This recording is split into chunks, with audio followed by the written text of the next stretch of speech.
Round of 32 action, the Charlottesville Regional Final about to get underway from Charlottesville, Virginia, where the host team, Virginia, the 7 seed, set to take on Princeton, ranked 36th in the nation. Outdoors, good to see weather cooperating, 70 degrees in Charlottesville. Winner heads to the round of 16 to take on Arizona. I'm Bryan Fenley. Dana Westhoff is my producer. You are watching Crosscourt Cast presented by Crack Rackets. We are live streaming on YouTube.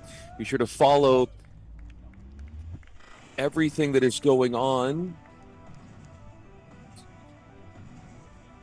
Be sure to follow everything that is going on social media. Oh. Right, so we are underway here as we get things started. We've got 3 different doubles to get to and to show you. This would be the top doubles flight with Princeton serving. This would be their doubles team that is ranked 49th in the nation.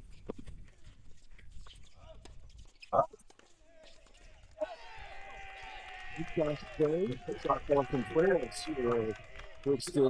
along with Filipos Castellanos, the senior from Greece. They got to the round of 16 in the fall as part of the individual championships. Again, 49th in the nation. First team all Ivy League doubles squad, one of 3 doubles teams to earn that distinction.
First game is complete, and it is a break a serve at the ones for Mons Dahlberg and Dylan Dietrich.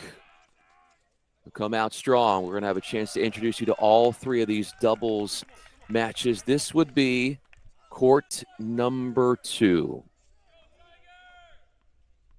Virginia serving in this first game.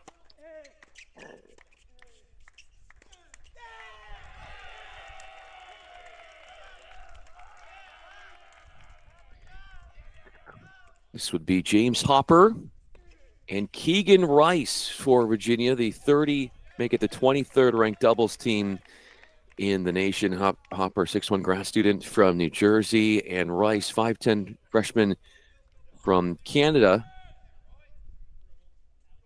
This would be James Hopper on Ellis Short, Keegan Rice, and Fanu Niwanjensen from Princeton, second team all Ivy League double squad this year. Fanu, junior from Bradenton, Florida, IMG Academy. And Short, junior from Boca Raton. Boca Raton. So we'll hang here for a little bit. 3 different courts to show you.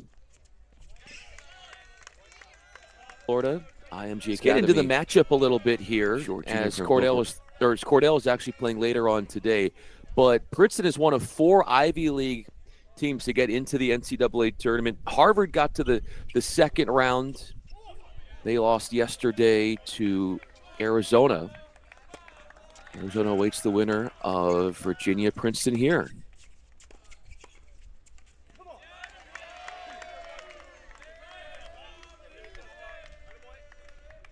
Virginia looking for their 7th NCAA title. Most recently won back-to-back NCAA titles in 2022 and 2023. They got an at-large bid, 21-7 record, 7th seed in this year's tourney. This is the Charlottesville Regional Final.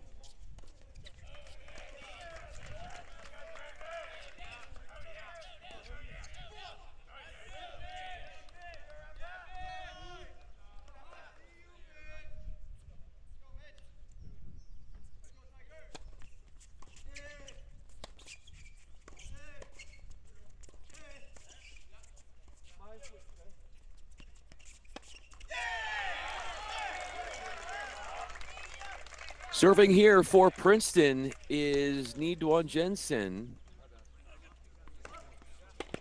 He'll be playing singles at the 2 spot, so look for him in singles in the 2 spot. He'll be taking on Dylan Dietrich. That is the slated matchup at the 2s in singles coming up. Ellis Short, his doubles partner here for Princeton, will be playing 4 singles.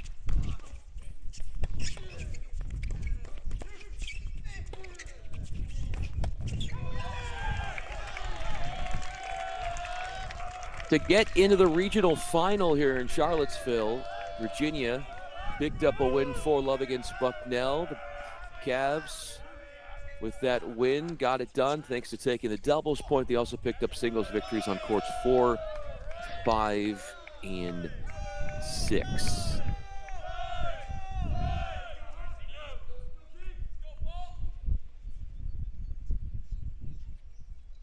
$30-all.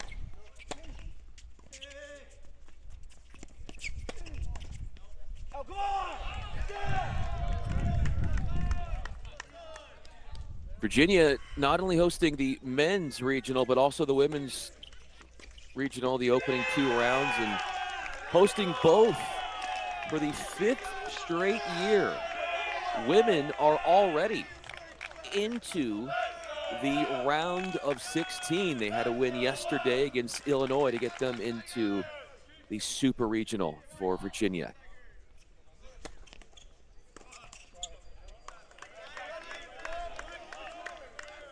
Service winner for Princeton gets them the hold. This is the 3s, the 3rd and final flight of doubles. And it features at that spot for Princeton, Mika Bagoon and Alexander Mitrich. Mitrich is somebody that is only playing doubles. He won't be playing singles. Bagoon, freshman from West Hollywood, Florida. You might know his brother Kalen, playing over at UCLA.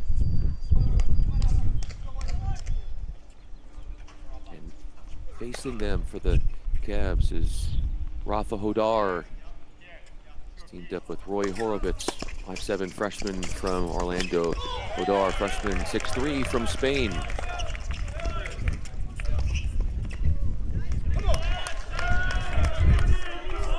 In that win versus Bucknell yesterday, the Virginia men at the 3s. It was Hodar teamed up at the 3 double spot with Styles Brockett. Horvitz coming in this time against Virginia Tech, late January. Came down to the very last court. It was 4-3. Game point.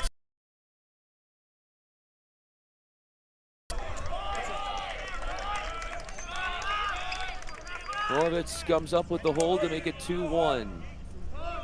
A love hold at that for Virginia at that 3 spot.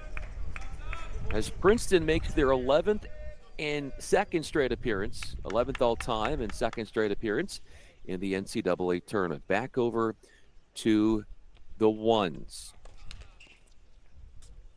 Tigers last year in the NCAA regionals lost in the first round to VCU, and believe it or not, this is back-to-back NCAA appearances for the Princeton Tigers playing in Charlottesville. That first round loss last year was in Charlottesville. Tigers won their first round here in Charlottesville, and yesterday they beat St. John's 4-love. Got the doubles point, picking up singles wins on the 3s, the 1s, and the 6s. This top doubles flight for Princeton.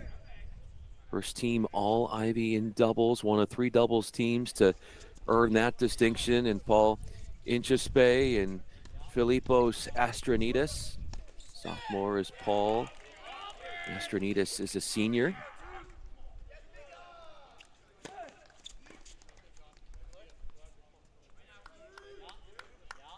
They got to the round of 16 in the individual championships last fall in doubles.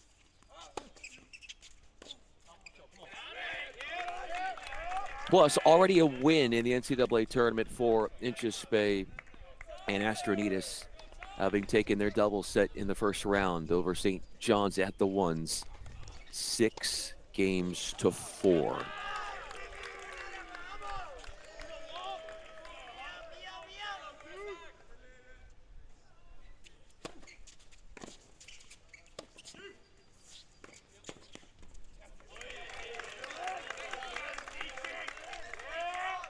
Out there for Virginia, Hans Dahlberg and Dylan Dietrich. Dahlberg, 5'11" junior from Sweden. Dietrich, sophomore, 6'5" from Switzerland. Dahlberg was at the 2s yesterday in the first round, but a different partner had Jengjun Kim with him, and they won their double set at the 2s, 6-1. It was the first time that Dahlberg and Kim had played together in a double set. Certainly didn't look like it was the first time with how well they handled things on the court. Great chances for the Cavs.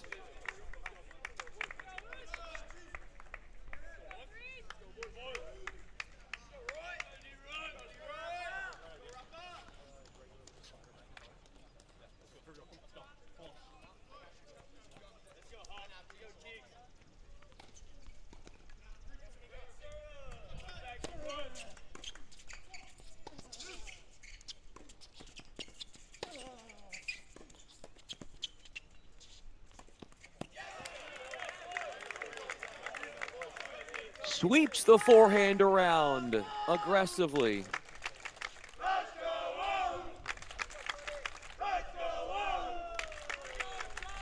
It's like, okay, so Princeton is on the far side.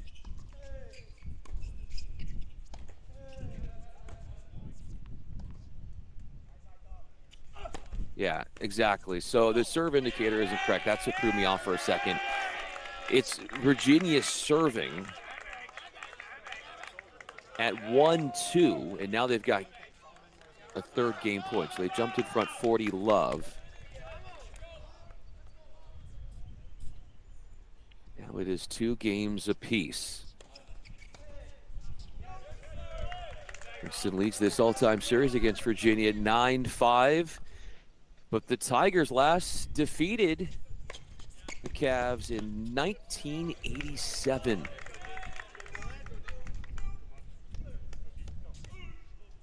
Last meeting was, in fact, a little bit more than 2 years ago at the ITA kickoff weekend, January 2023.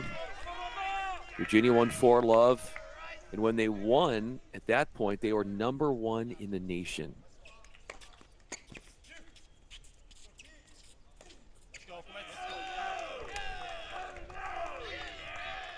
Princeton serving, so discount the serve indicator with that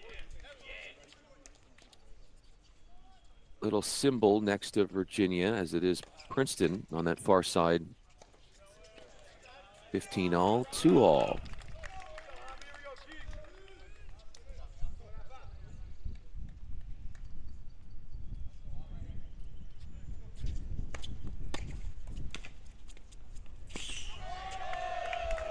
Exquisite touch. Wonderful absorption of the pace there at the net for the Tigers. Led by head coach Billy Pate, who's been the head coach at Princeton since 2012.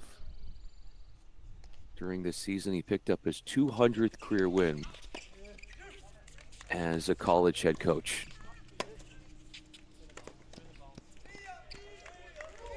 Easy one to put away, a drive volley. Cleanup work through the middle of the court. With a fast-acting forehand to do its job. Game points for the Tigers. Who are 6-6 this year against ranked teams.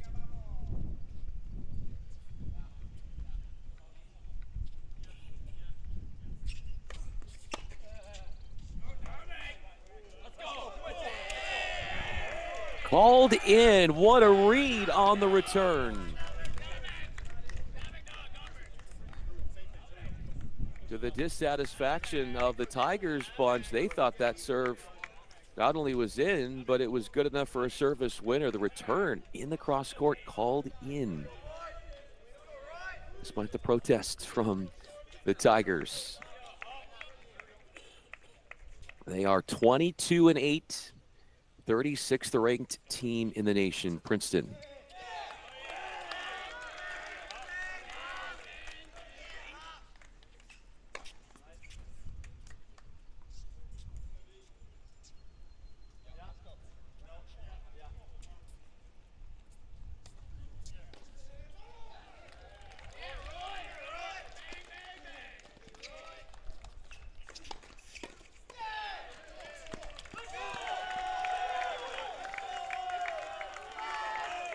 On serve here through 5 games, 5 holds at the ones, as Princeton wins a 6-point hold.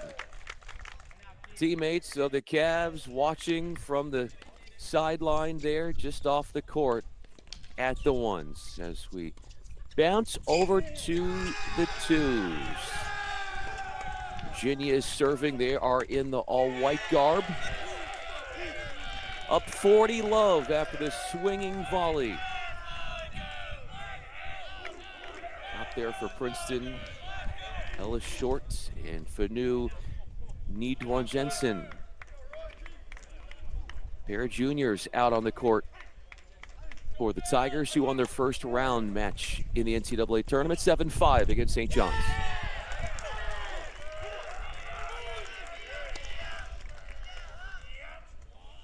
Drama-free hold for the duo of Virginia. On serve through 5 games at a second sit down, not only at the ones, but the twos as well. James Hopper and Keegan Rice move ahead 3-2 at the twos. It's 3-2 at the threes as well for Virginia. Alpha Hodar, Roy Horowitz together. 2 freshman phenoms on the far side for the Cavs.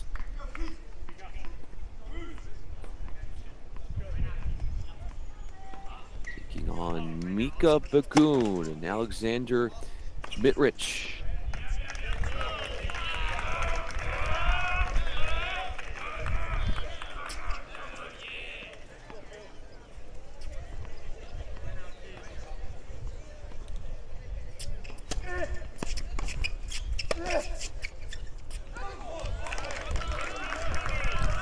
Glorious weather and temperatures right now in Charlottesville, 71 degrees. No threat of rain. Rain is expected tomorrow, but the opening 2 rounds of the NCAA tournament by then in Charlottesville will be complete. Just cloudy skies, sun peeking through the clouds. Chance to break here and go up the break for Virginia at the threes.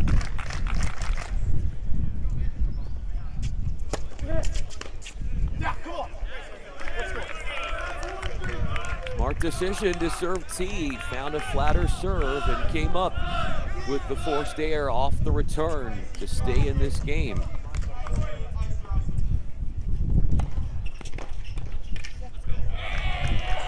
These two out there at the threes for Princeton. Only playing doubles. Mitrich and Magoo not playing singles.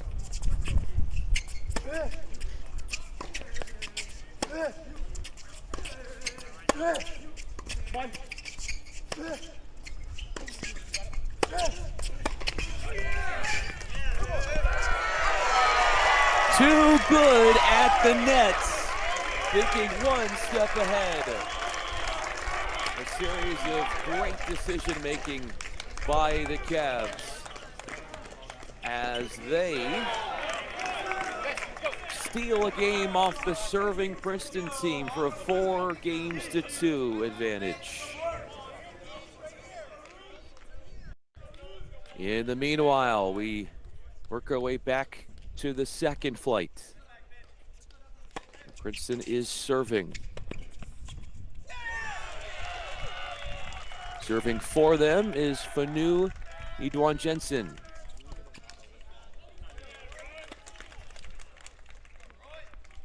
Slated to play 2 singles.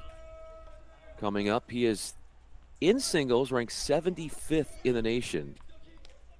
Tigers have 2 singles players that are in this week's ITA poll in the individual singles rankings.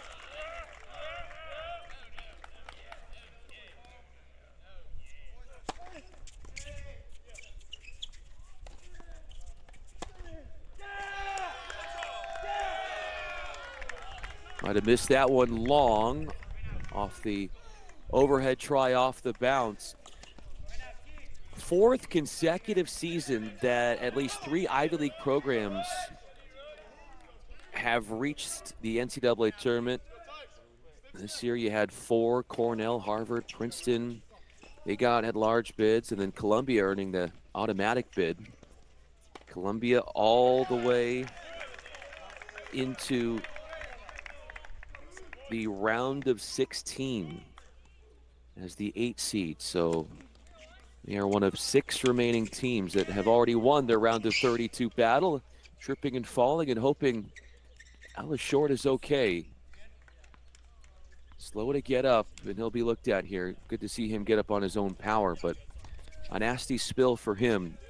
Tangled up there.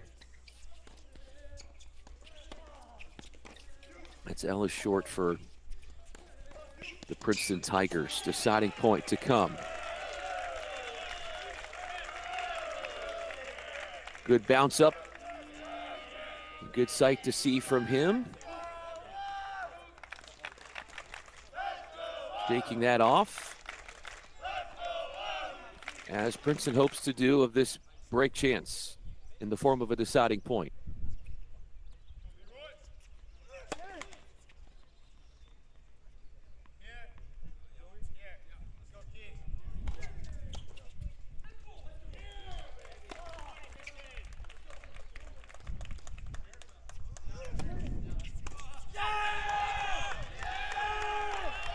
Humongous hold for the Tigers to meet the Cavs at 3-all. So amongst the teams in the Ivy League, we're going to have this coming up later on in our stream. Don't forget at the top of the hour, Cornell will be taking on Texas in the Austin Regional Final. That's a round of 32 matchup. Back to the threes we go in Charlottesville. Harvard reached the round of 32. They lost yesterday to Arizona. And then there's Columbia already hooking a spot to the final 16. What a touch there from Horowitz. A late reaction from the Cavs to us. It was so close to the baseline, but found a way to fit that shot inside the court to win a thrilling point. 3 different courts. All 3 doubles matches are on your screen. 5-3 ahead. Go the Cavs at the threes. That's after they came up with a break of serve in Game 6. Into Game 7 at the twos, where there hasn't been a break of serve. We'll go back to the threes after the changeover. But we are on serve at the twos.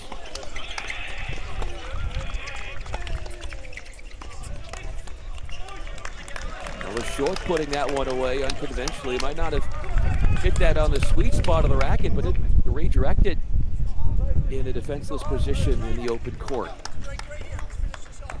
for Princeton. Now let's get back to the threes. Princeton needs a hold to stay in this doubles match as they are serving at 2-5.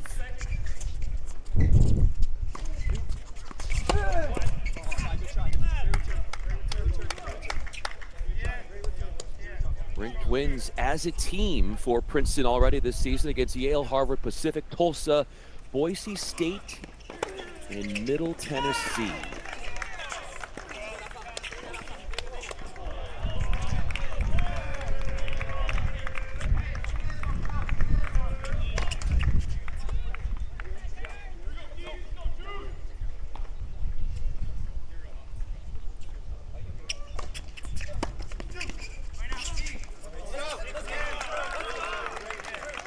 Using width to complicate matters on that backhand to induce the air off the Tigers. Turning prowess, finding a good angle. That return of serve to force things to go to 15-all.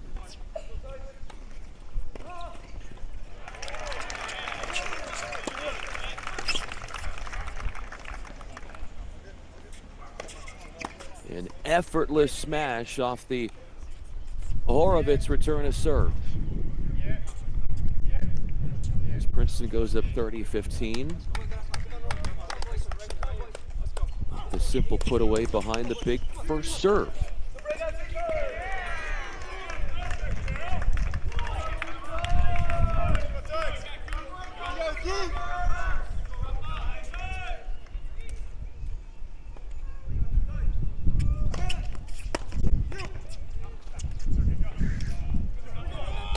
Serve to the backhand off of Hodar and wide. Game points to get a third game for the Tigers in that third and final flight in doubles. Here's how things look not only on court 3 but on court 1.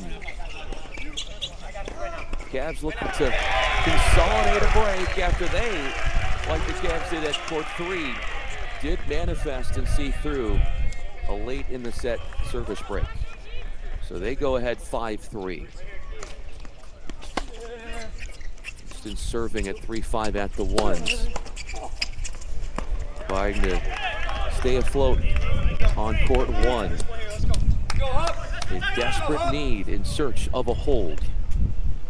Which is certainly what the Tigers are looking for down a few games at court 3. As they're serving and just come up with that hold.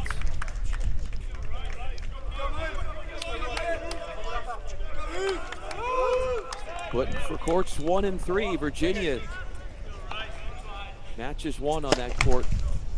Just a hold standing in the way, regardless of what the other team does. Just 1 hold as both teams are up a break for Virginia, 1s and 3s.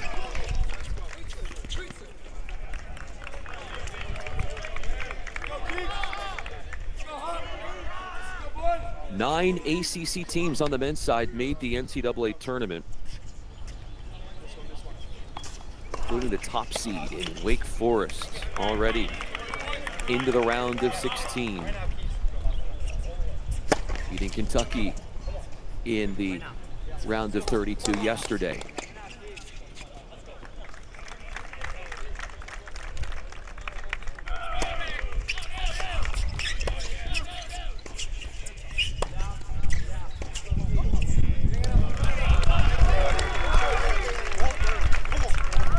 Encouraging start for Virginia at the threes off a missed backhand out wide.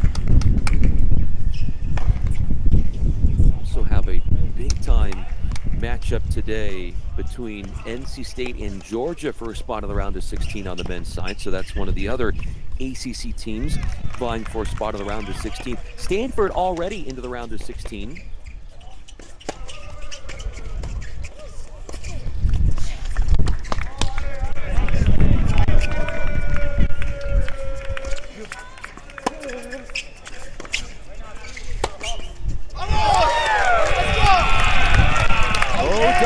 Pulls off a brilliant shot as he sneaks it down the line and finds the court in the doubles alley to bring up match points. Match points at the threes. Princeton in front 5-3 at the twos. Tigers looking to break at the ones. Let's go. Right now, Keith. Let's go.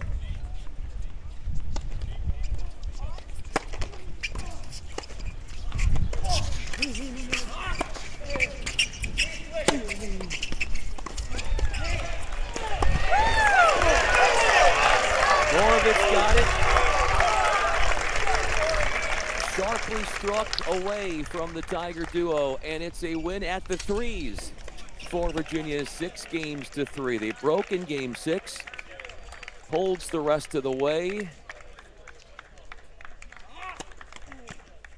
One set complete in doubles. Now courts 1 into the top 2 flights remain.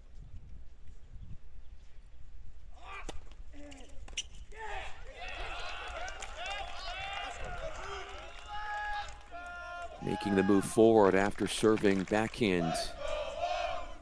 This is Hopper and Rice. Virginia on the closer end of your screen.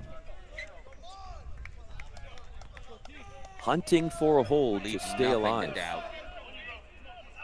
on court 2.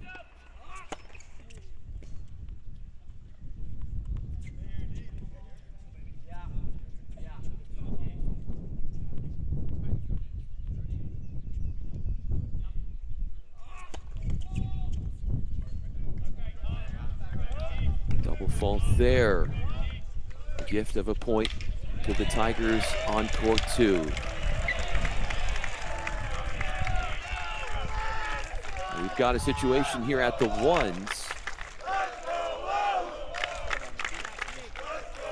where that last game actually was a hold for Princeton, and now you've got a 5-4 serve game for Virginia to try and close out the action on court 1 to cement and salt away the doubles point.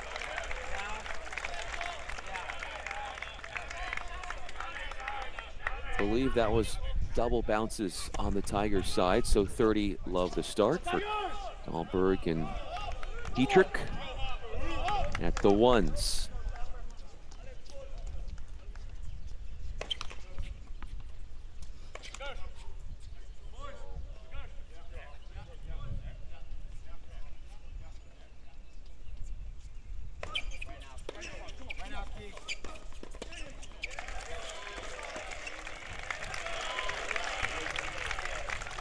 Match points at 40 love for the Cavs for Dietrich and Dahlberg, who lead their team in doubles wins on the season with 13. And they are currently ranked coming into the NCAA tournament as the 31st ranked doubles team in the nation. Match points for Princeton at the twos and match points for the Cavs at the ones. Keeping themselves in the running on court 1 would be a well-timed, well-placed forehand volley winner for Princeton. Deciding point enters from the periphery on court 2. Second match point for the Cavaliers on court 1.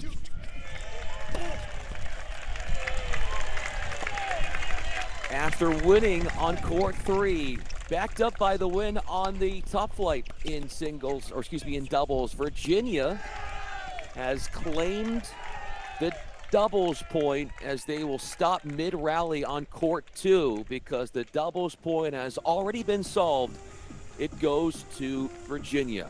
When we come back, we'll have singles for you in this Charlottesville regional final. Also to mention, coming up at the top of the hour, right around then, roughly, we will have the Texas men battling against Cornell. Daniel Westhoff is my producer. I'm Bryan Fenley. This is Cross Court Cast presented by Crack Rackets.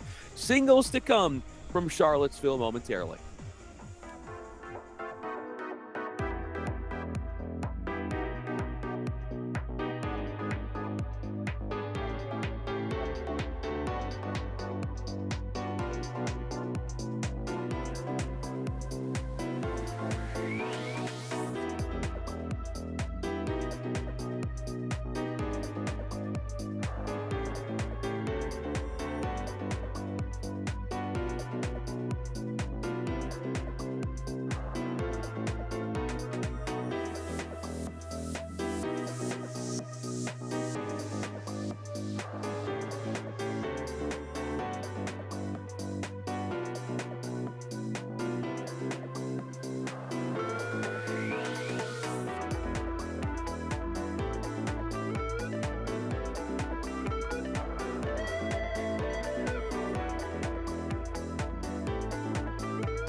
Singles is underway. Discount the scoring there, bottom left of your screen. This is the opening point of our first set. Best of 3 sets at the one. 6 different singles flights, as you know, going on at the ones. And serving is Rafa Hodar, freshman 6'3" from Spain, ranked 4th in the nation in singles for the Cavs.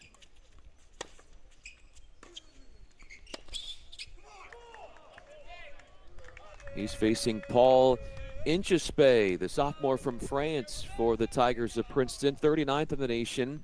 First team all Ivy League in singles, not only last year, but this year as well. Also was the Ivy League Rookie of the Year in 2024.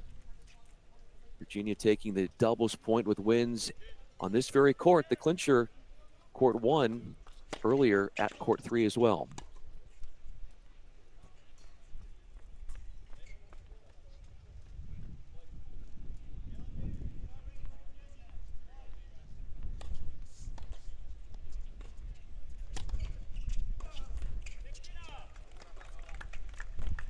An aggressive approach into that backhand, looking to come in, take it early, and redirect, but the pattern changer misses into the net for the 39th ranked player in the nation, who became the program's 5th ever All-American, Inchispe, by advancing into the singles round of 16 in the fall of last year as part of the individual championships of the NCAAs.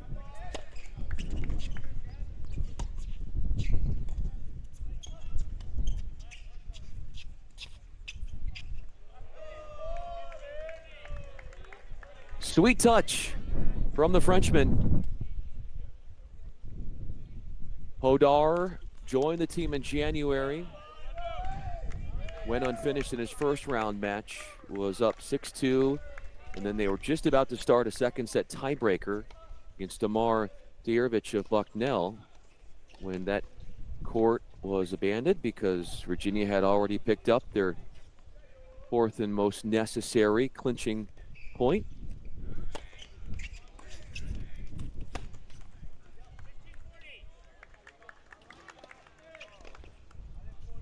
Down the line look off the forehand from Hodar.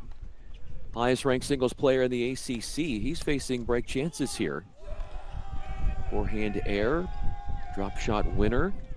A couple of things for his opponent to try and take advantage of in this opening game.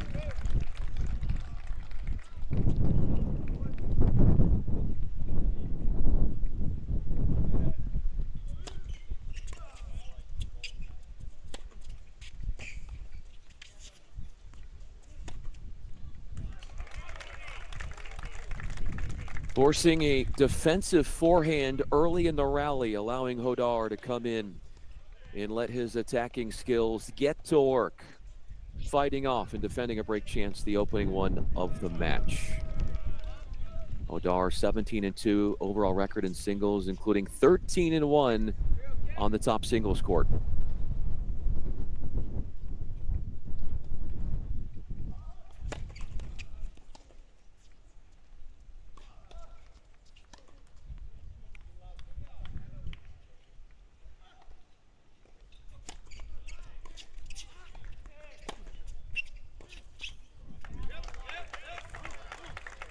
Using some kick serves to get himself ahead in points early on, Hodar.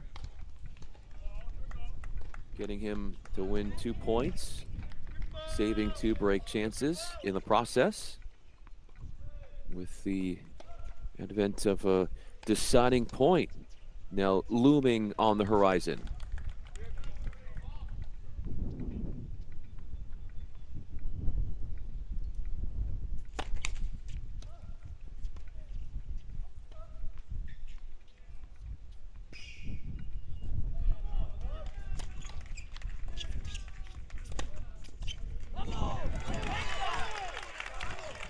Three break points saved in that opening service game from Hodar.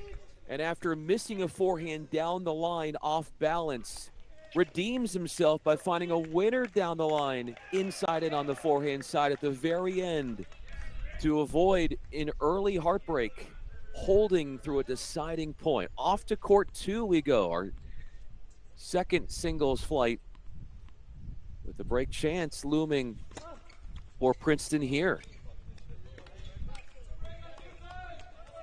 Serving on that bottom of your screen is Dylan Dietrich, sophomore, 6'5", from Switzerland, who's part of the clinching point doubles team on court 1 with Mons Dahlberg. They won 6-4.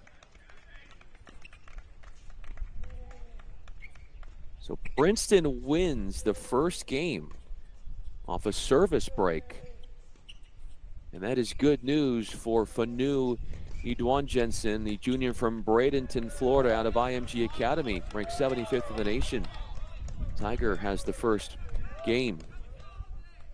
And he has been really a consistent producer for many years for this Princeton program. First team All-Ivy League in singles for 3 years running now. And as a freshman back in 2023, when Princeton last played the Tigers, he played at the ones, did lose in 2 sets, but does have prior experience at the top flight, now playing at the twos, but prior experience against the Caps.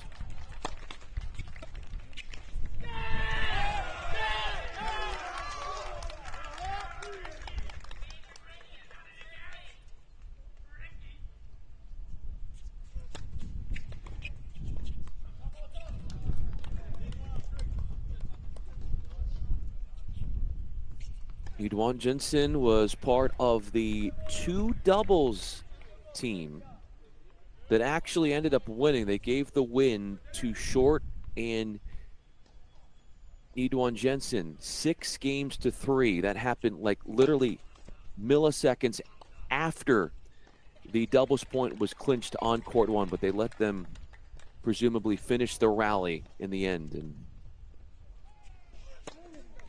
Tigers took the second doubles court, but lost the courts 1 and 3 to give up the doubles point. Good attacking nature to that return from Dietrich, who did not play last duel, did not play in singles or in doubles in that first round win for UVA.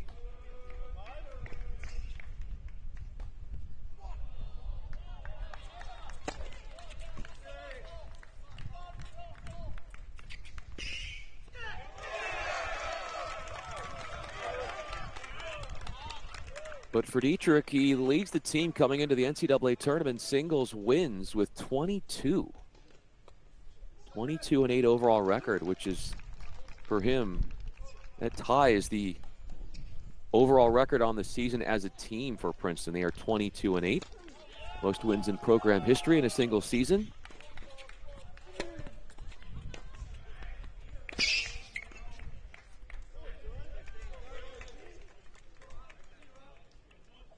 Getting pace, putting the ball into those corners is Dietrich, making life extremely uncomfortable for the veteran Princeton tennis star.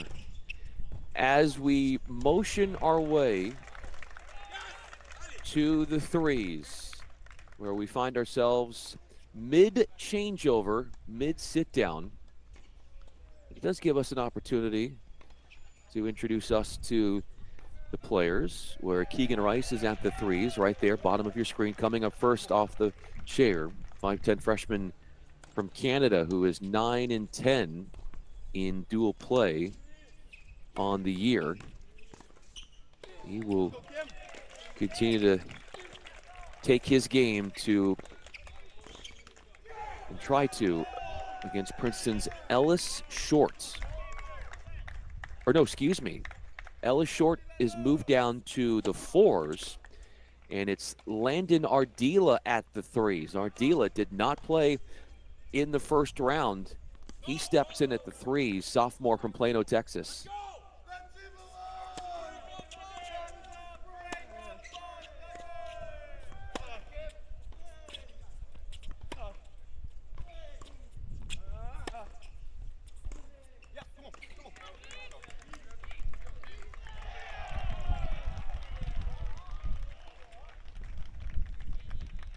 Princeton has never won more than 22 duels in a single season. So that 22-8 record I mentioned, tied for the most wins in program history. They had 22 wins last year, but they have never, in the NCAA era, had a 23rd win in a single season. Is that going to happen today, or will the Cavs take care of business as the host team in the 7th seed in this regional final in Charlottesville?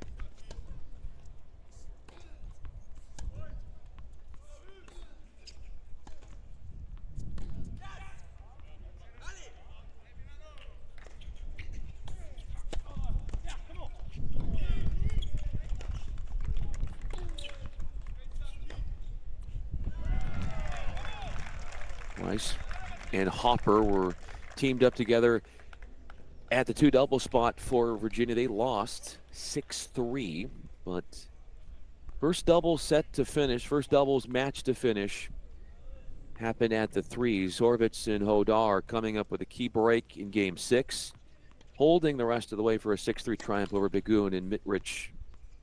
And the clincher at the 1s from Dahlberg and Dietrich in the form of a 6-4 decision.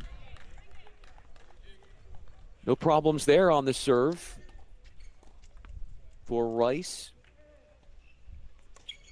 Doesn't give up a point en route to his second hold. To the 4s, which is where we find the aforementioned Ellis Short, junior from Boca Raton.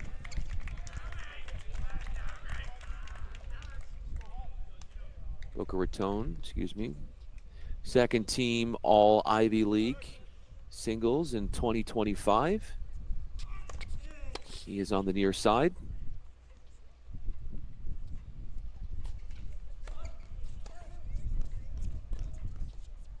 James Hopper serving.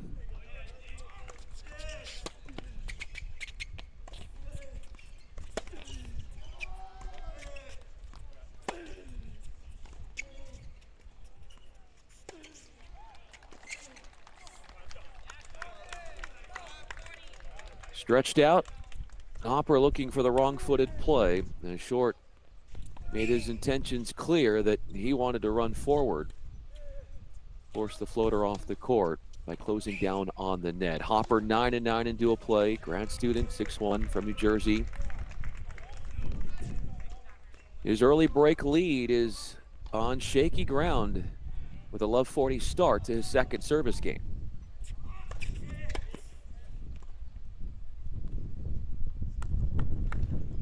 Transfer Hopper from Case Western Reserve, which is a powerhouse at the D3 ranks in college tennis. Also did go unfinished. First round against Bucknell was up 6-1, 6-5.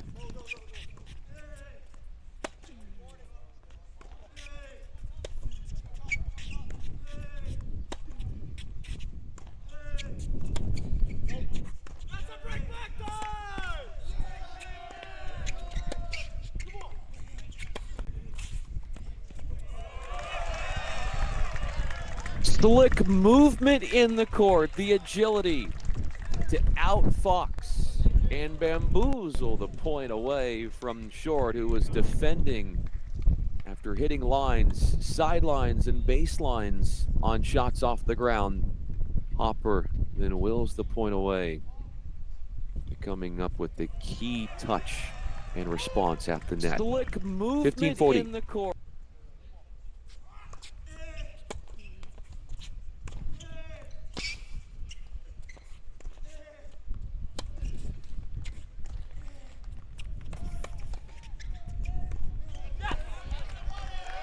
There's a break of serve.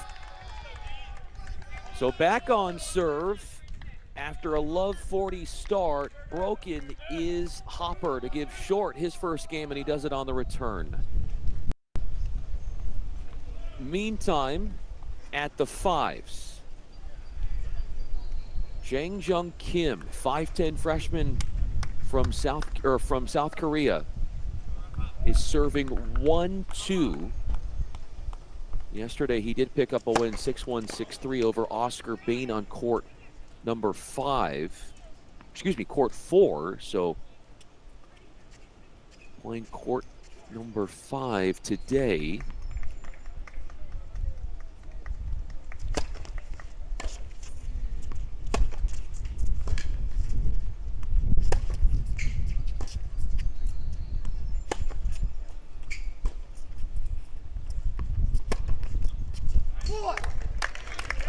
Milan Markovic is his opponent, freshman from Budapest, Hungary.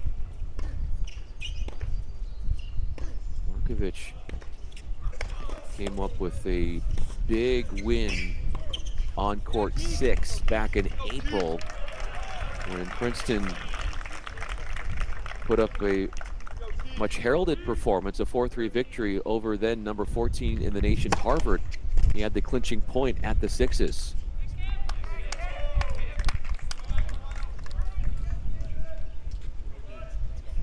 Touch of a misjudgment off the blocked back return from him. 6 different flights of singles happening concurrently. Winner heads to the round of 16 to take on Arizona.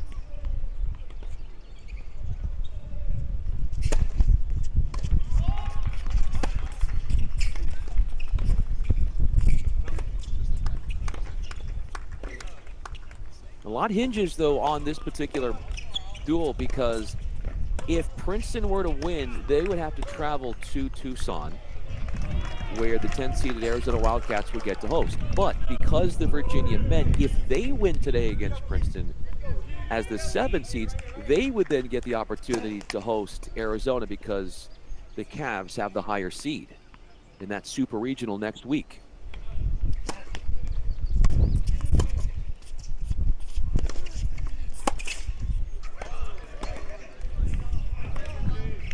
A touch wide, that would have been a thrilling down the line if he could have blocked that one and found the court with it under duress.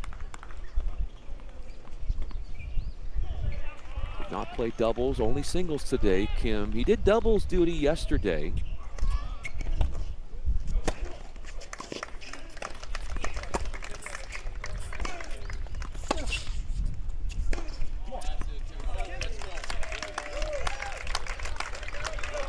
Relentlessly trying to attack those corners. Nothing through the middle of the court for Markovic, if he can help it. Don't forget, coming up momentarily, we're going to bring you action from Austin, the regional there, as we've got Texas taking on another Ivy League team in Cornell.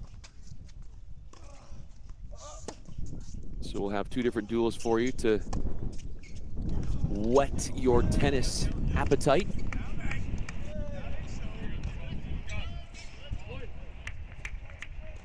Sunny skies in Austin, where doubles is just underway, but want to introduce you to the sixes here in Charlottesville.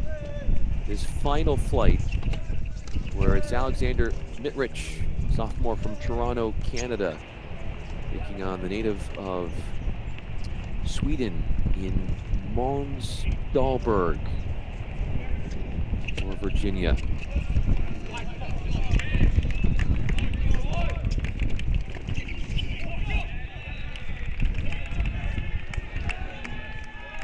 Alexander Dahlberg Jr. from Sweden, second on the team in singles wins this year with 22. He's on the near side, serving at 2-3. Also currently holds a 9-match winning streak. It was his win on court 5 yesterday that clinched the victory over Bucknell in the first round of the NCAA tournament. As he won over Brendan McDonald 6-3, 6-2.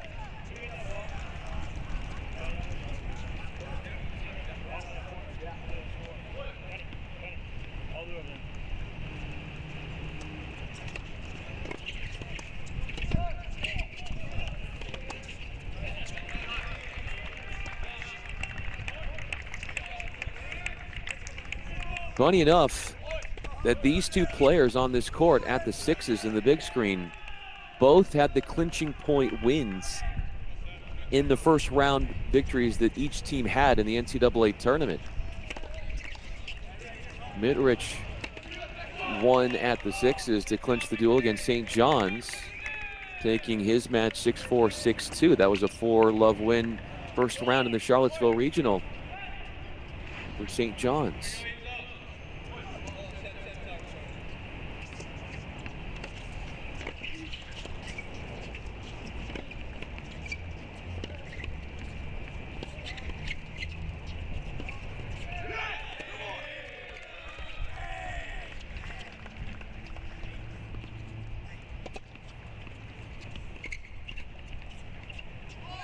Princeton does have losses, 6 losses versus ranked teams. They do have 6 wins against ranked teams, but the 6 losses: Ohio State, NC State, Columbia, Cornell, Arizona State, and Pepperdine.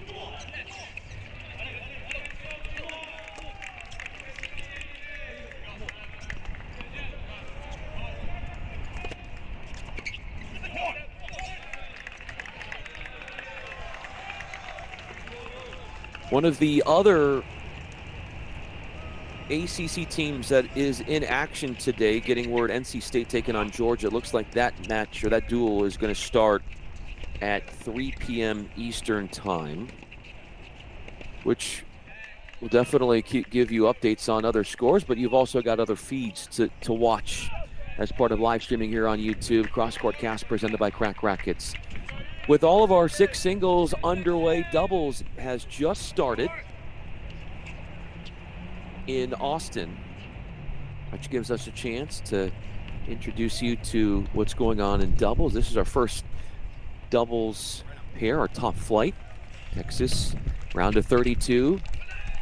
Matchup versus Cornell. And at this top flight for Texas, it's Timo Legault and Lucas Brown, taking on Rashiel Usla and Eric Verdes of Cornell.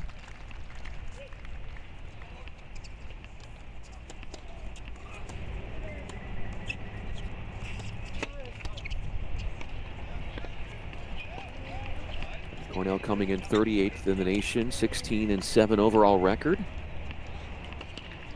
They've had winning records the last 5 seasons.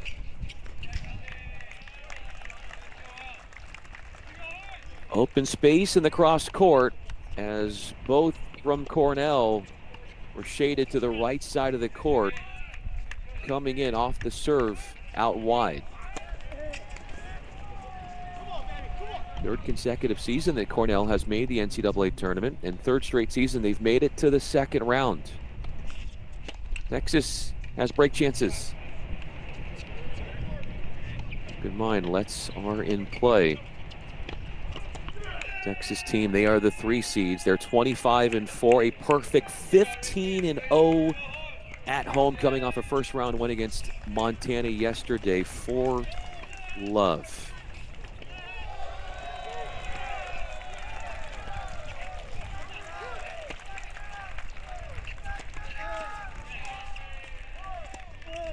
That's one of the upsides or downsides, depending upon which side of the point you are, of the yes, let's do count. In that time, it definitely helped Texas as they got more time to get to the backhand and do what they wanted with it, to go up 2 games to love in that opening set. So that's Legault and Brown, 10-11 in dual play. Legault, redshirt freshman from France, and Brown, 5'10" sophomore from Texas. We do have set points matriculating on court 3 in singles in Charlottesville. Rice versus Ardila. Rice is serving 40-love. Keegan Rice, 5'10" freshman from Canada, who is 9-10 on the year.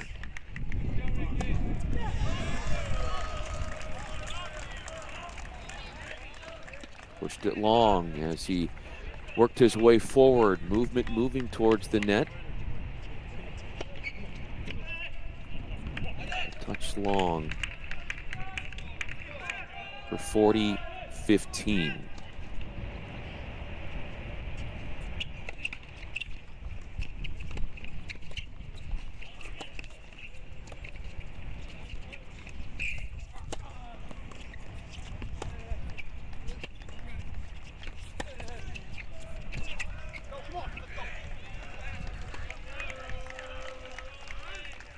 Legou over at court 1. We'll check in more on doubles, which you can still watch in some of the smaller courts. We do have 2 doubles. We showed you some of 1 doubles, 2 doubles here. And a break point coming up here at that 2 double spot for Texas.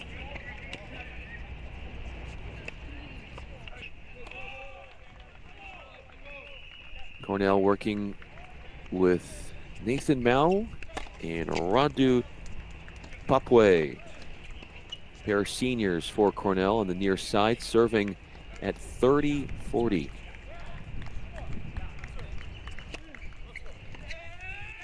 Papwe, senior from Romania. Now is a 6-foot senior from Maine.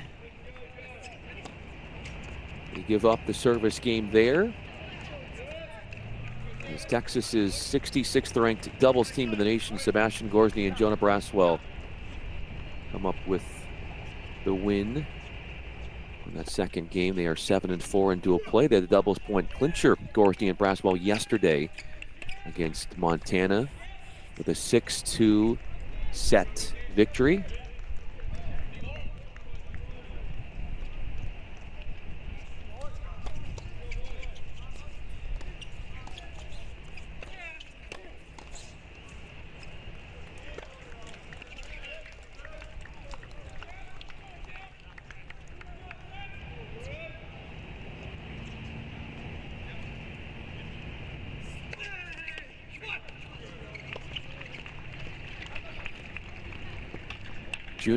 Pair of juniors out there for the Longhorns. Gorsny, 6'2" junior from Austin, Texas. So playing in his hometown, what a thrill that has to be. Transferred over from TCU. Braswell, 6-foot junior from Sarasota, Florida, majoring in economics.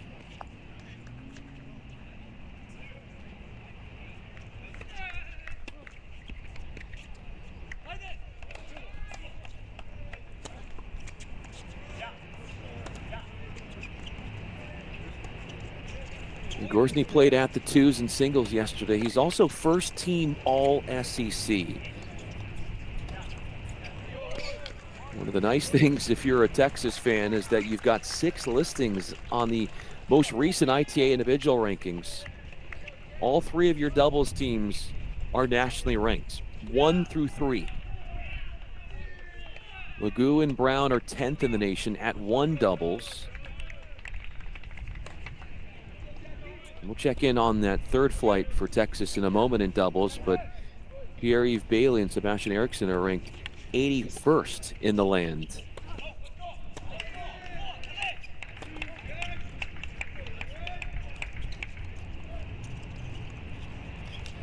Both Gorsny and Braswell, who are on this court for the Longhorns at the 2s, ranked in singles as well.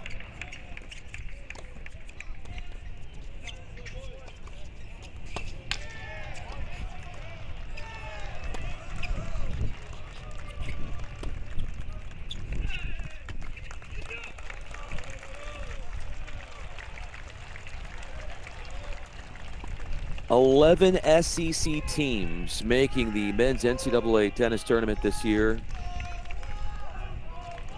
Some good matchups amongst other SEC teams in the tourney today. Tennessee versus Duke, that's a round of 32 affair. Florida versus UCF today, that's more second round NCAA play. Mississippi State already into the round of 16, as is South Carolina.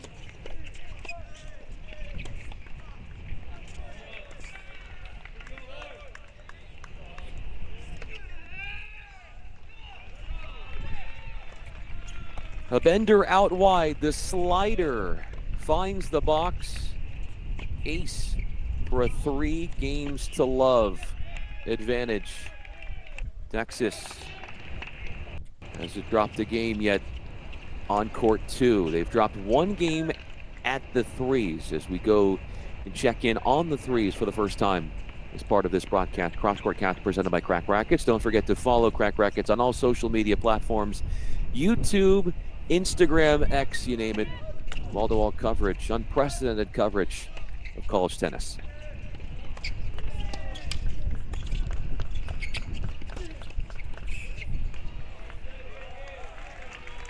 This doubles pair on the near side for the Longhorns. 81st in the nation, we talked about that. Sebastian Eriksson, Pierre-Yves Bailey. 8 wins and 4 losses in dual play. They did win a 6-2 set yesterday against Montana's Duncan McCall and Johnny Wilkinson.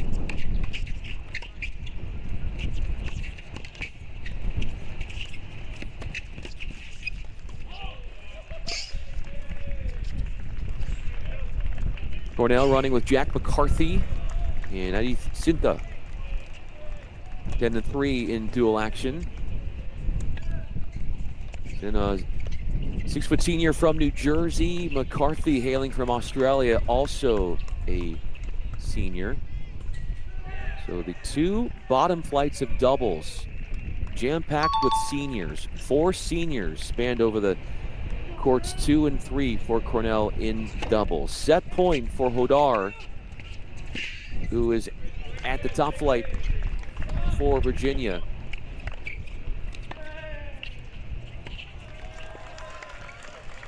Closes the door on the first set, makes it his. Without much resistance, it's a battle of 2 ranked singles players at that top flight. But the 4th ranked singles player of the nation wraps up the first set in his favor, 6-1. Takes us back over to 3 doubles in Austin.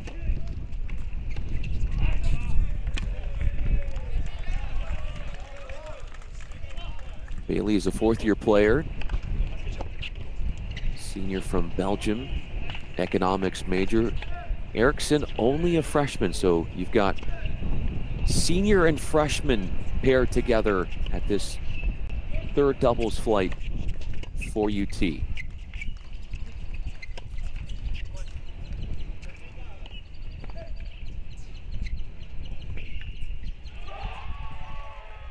probably makes for a really neat learning dynamic for Eriksson and all the experience that Bailey has, and he's able to afford to give that experience and the teachings and the knowledge of his years in college tennis over to Eriksson.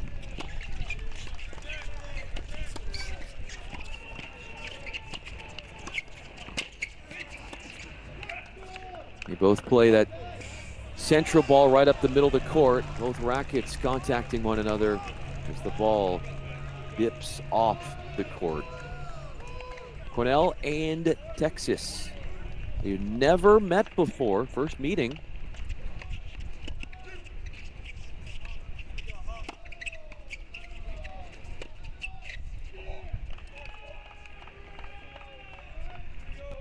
First 2 opponents for Texas in this NCAA tournament were against teams they've never faced before until this year. It was Montana.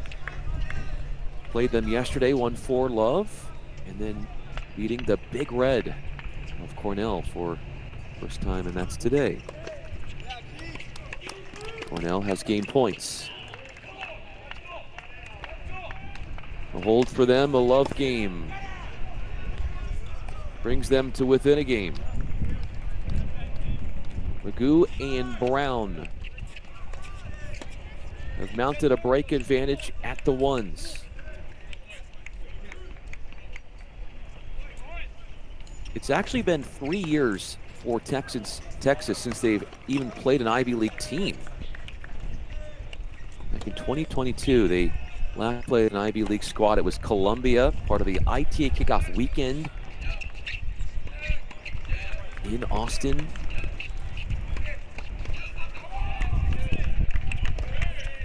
Dashing backhands at the netman to force the air long. Winner 4-love for Texas in 2022 over Columbia. ITA kickoff weekend.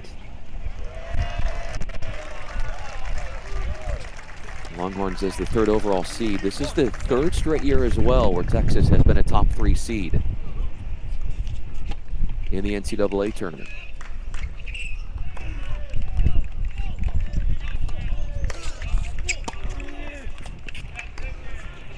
They've had a a long history of hosting opening rounds of the NCAA championships for an 8th straight year. And they're doing it for the 10th time in the last 11 years.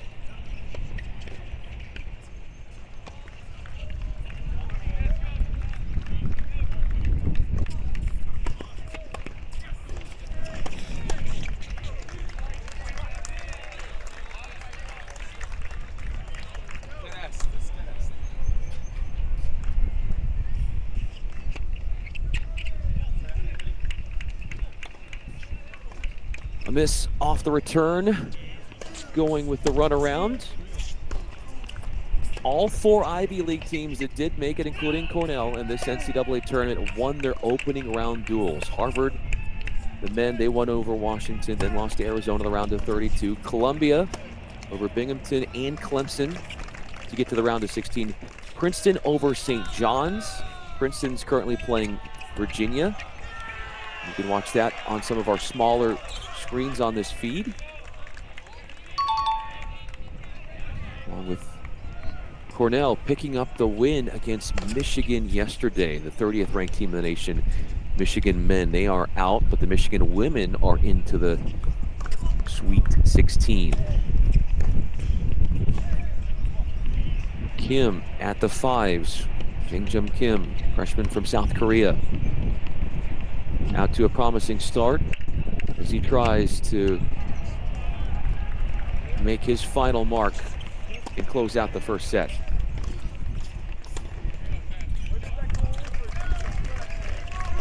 He's been very impactful in this NCAA tournament, Kim. He won his match yesterday in the first round. He's halfway to winning another one as he collects the first set. 6-4. Second game on the board at the 1s for Cornell. Picked up that sweep yesterday against Michigan.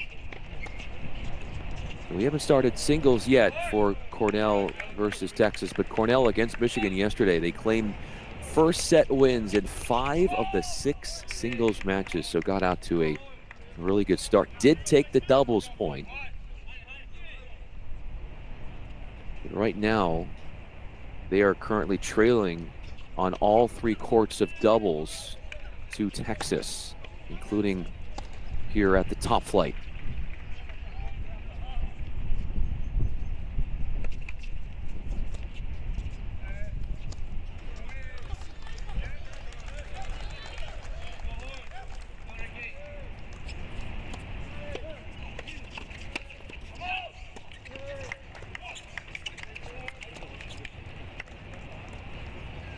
Eager to get to the runaround and didn't get his foundation and base in the right position to make that clean swing at it with the forehand.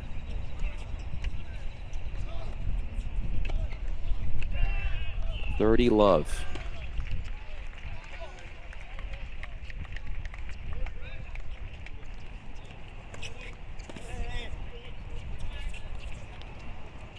Third consecutive season that Cornell has made the NCAA tournament.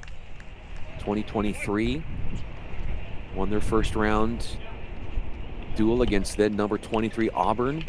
Last year, won their first round duel against then number 28 Arkansas. Beat number 30 Michigan yesterday in the opening round.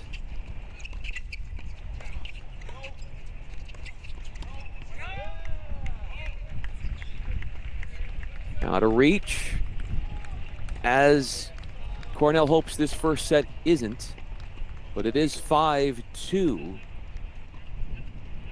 following the service hold by the Longhorns. They're up a break at court 1 along with court 3 as we turn your attention over to this third flight of doubles.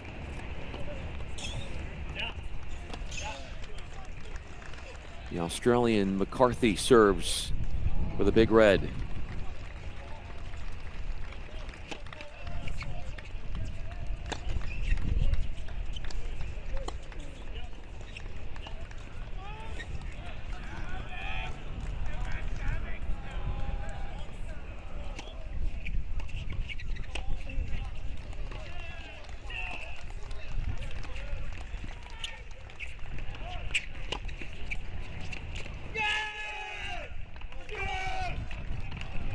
finds some pace with the forehand cross and hits it through the court, through the defenses of the Longhorns to pony up game points at 40-30.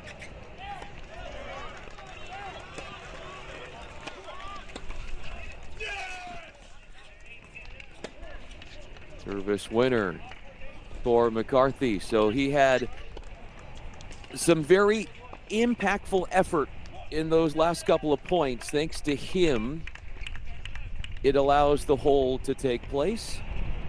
And Cornell gets their third game on the board. Cornell at the ones in hot pursuit of a hold in order to keep their chances afloat.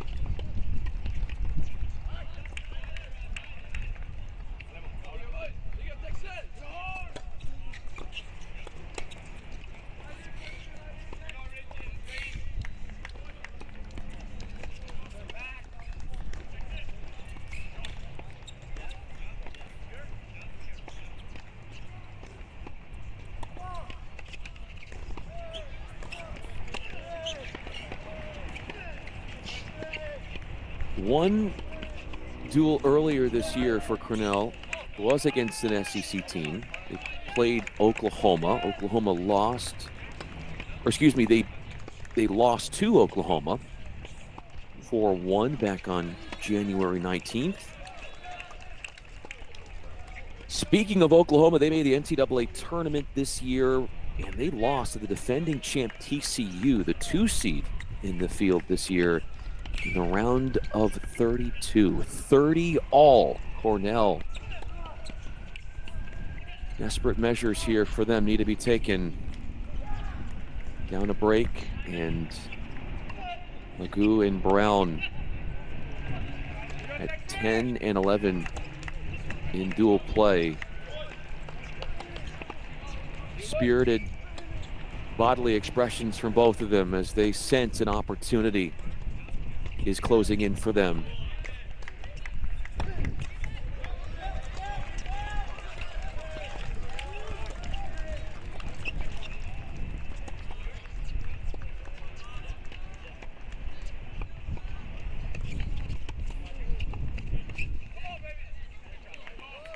An opportunity that is 1 point away.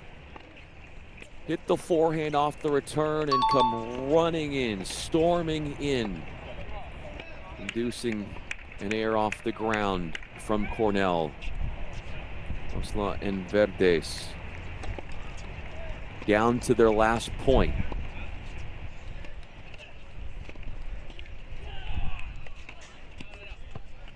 No room for air for them.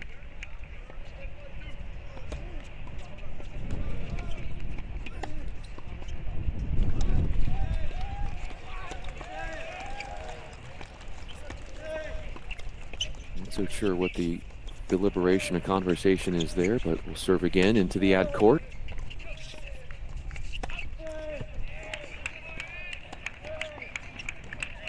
In that drive, forehand volley in the court. Buried that ball deep. Court number 2 in Charlottesville in singles.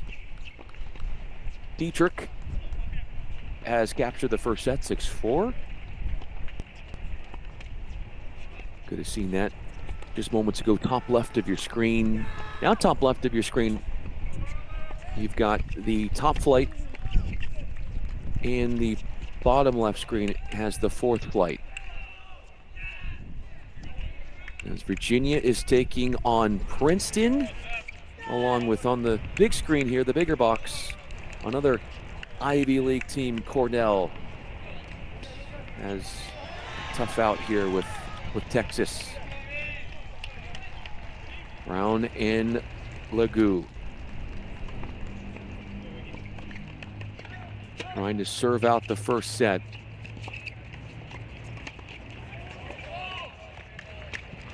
Also ahead 5-3 would be Erickson and Bailey at the threes.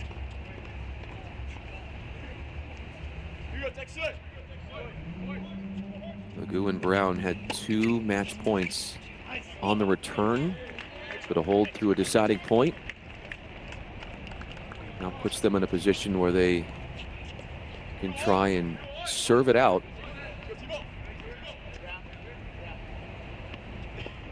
Simple break a serve for Texas at the threes would give them the set as well.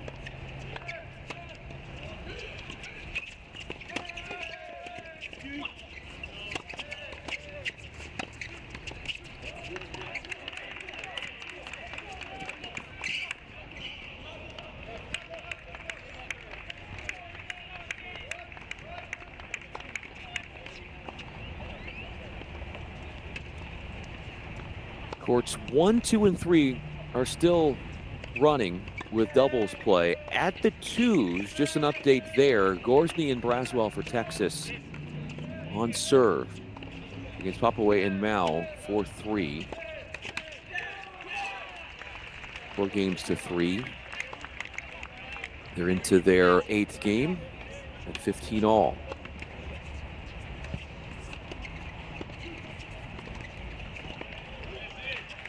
Stepping across, cutting that one off.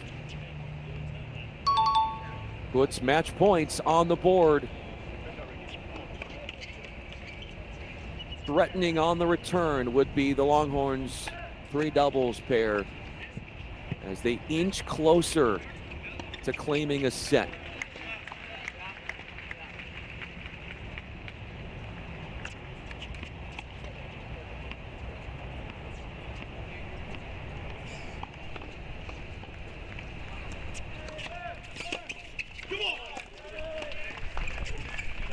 It is over at court 3, where Bailey and Erickson, the 81st ranked doubles team in the nation, breaks to close out that match with a 6 games to 3 W to put an end to the first doubles match of the 3 to a close. Speaking of closing, Hopper of Virginia with the deciding point, serving for the set.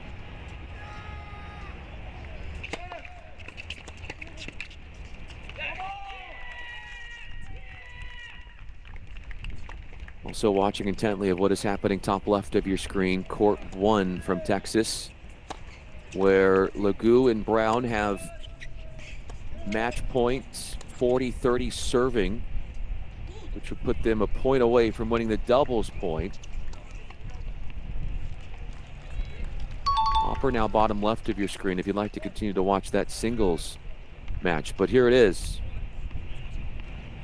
We make bigger what's happening on court 1, the bigger box. Like they did in the first round of the NCAA tournament, Texas has claimed the doubles point in the round of 32. The clincher coming courtesy of Legu and Brown, followed by a win at the threes.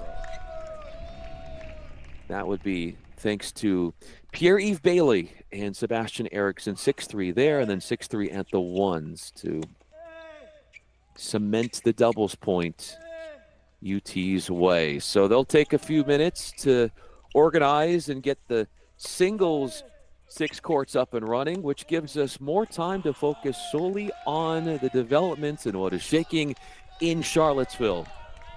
It's a regional final between Princeton and Virginia. Winner on to the round of 16 to take on Arizona.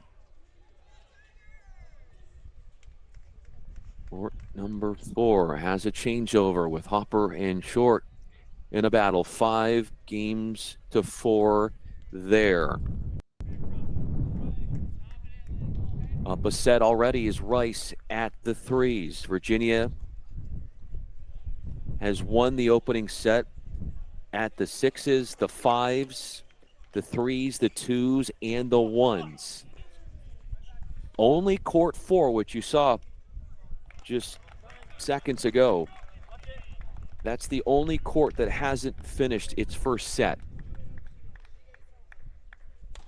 But Ardila showing out, raising his level, As he's trying to pry a game away off the serving Rice with a tremendous opportunity in front of him.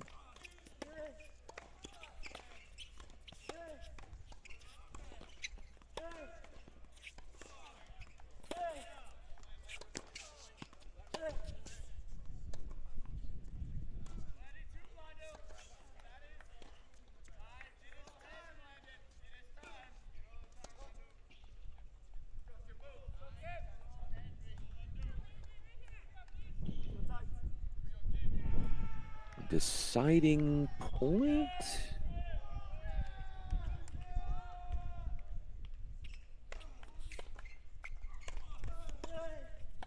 Either way, it's a break point here on this court.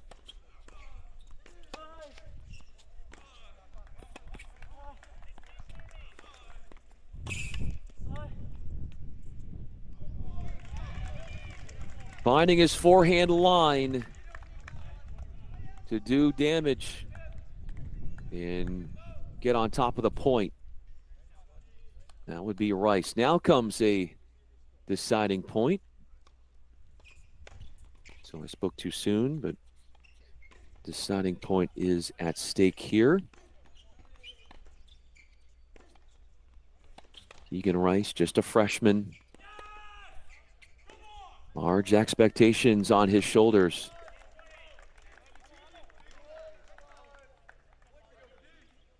Three freshmen donning the 6 singles courts for Virginia.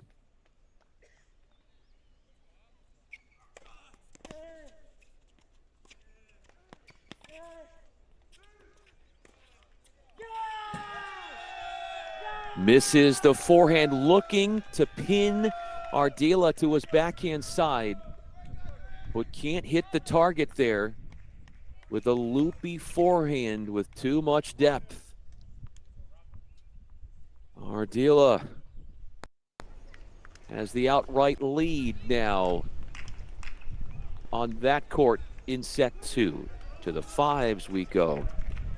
Another one of those 3 freshmen in the singles lineup today, Jangjum Kim. He moves ahead a set. 6-4, so 2-1 in his favor in the second set, taking on Milan Markovic, fellow freshman from Budapest, Hungary.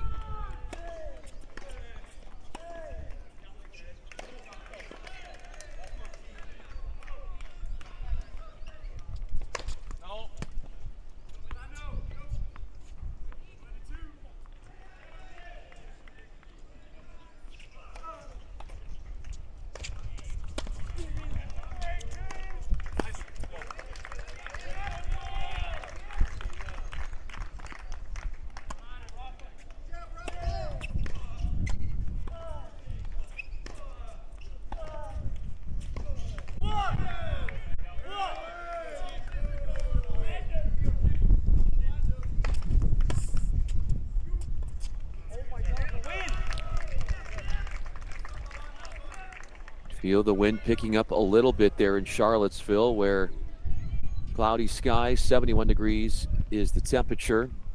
Wind up to 11 miles per hour. That serve was a lot faster than that noted miles per hour that I just gave you for the wind, as it amounted to a service winner for Kim. Looking to build on his lead with his eyes and his sights set on consolidating a break lead.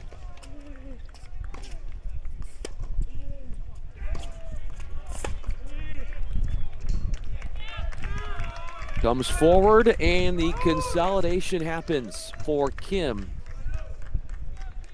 after Markovic goes wide with his desperate defensive try, defending on his back end. 3-1 springs Kim.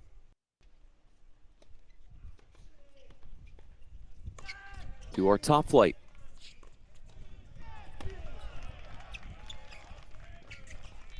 Princeton near side. That's Paul Inchespay, 39th in the nation in singles, first team All Ivy League the last 2 years. The sophomore from France putting the ball away. Taking on the 4th-ranked singles player in the nation, highest-ranked singles player in the ACC, 6'3" freshman from Spain, Rafa Hodar.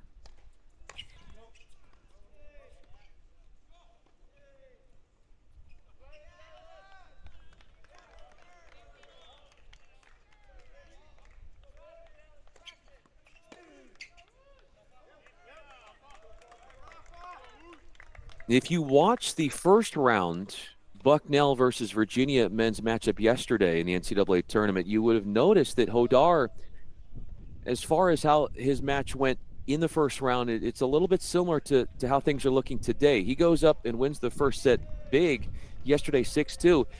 But then against Amar Tahirovic, allows him to come back. Forces a second set tiebreaker.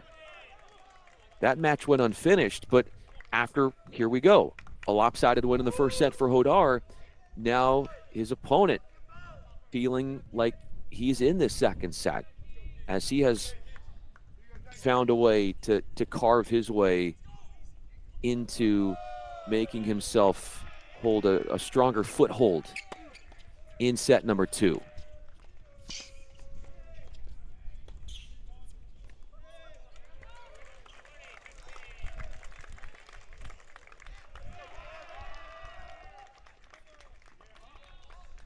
Also, notably, Hodar, the ACC Freshman of the Year, becoming the 8th player in program history to earn that distinction. The Virginia men hoping to join the Virginia women, who have already made it to the round of 16. Cavaliers on the ladies' side won their round of 32 duel at home yesterday against Illinois. Up to meet that ball early. Couldn't tell if that was on the line or not, but that was awfully close from Inchespay. But the women's team for the Cavs, they've also been the host team. Yesterday they started playing outside, but then had to move indoors because of weather. But weather has been much more cooperative to tennis-friendly conditions today.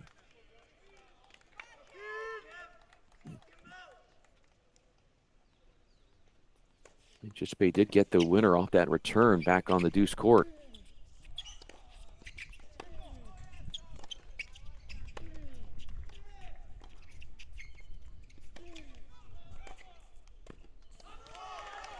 Got to be able to put that one away, or at least get to it. But slightly out of reach and out of range for the Princeton Tiger.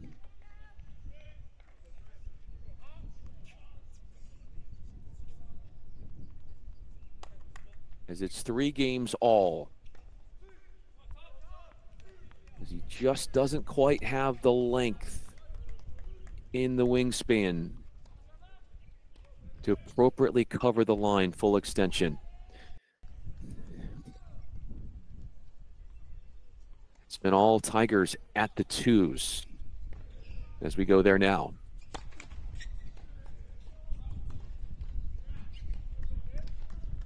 Dylan Dietrich, winner of the first set.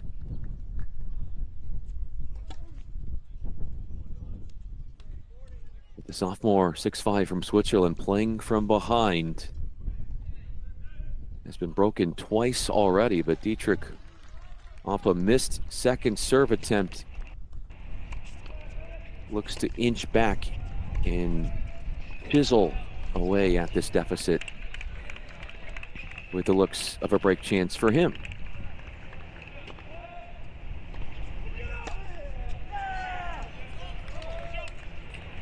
Big hold right there.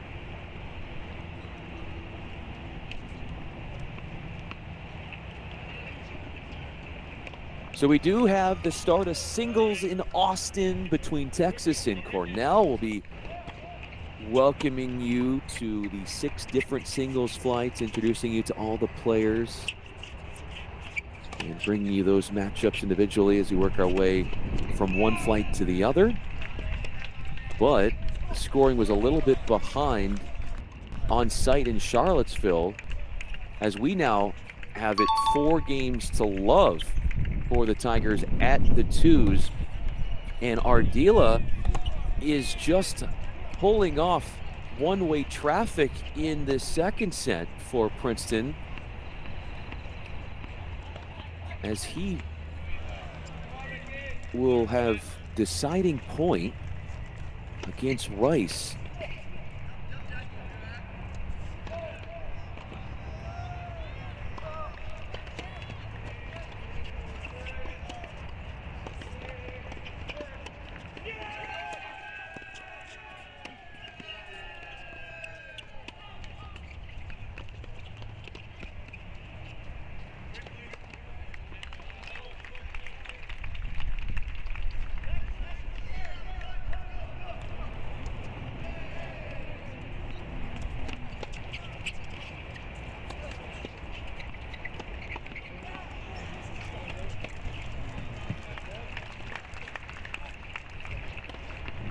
So Rice is serving.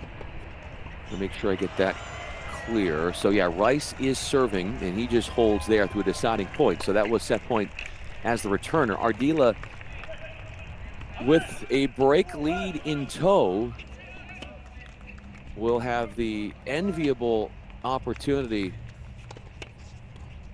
of looking at closing out this set on his terms as he serves at 5-3.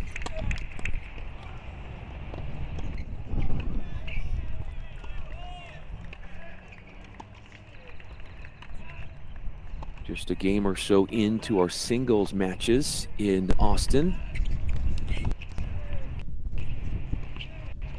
where as of right now, 3 of the 4 Ivy League teams that made the NCAA tournament are still in contention.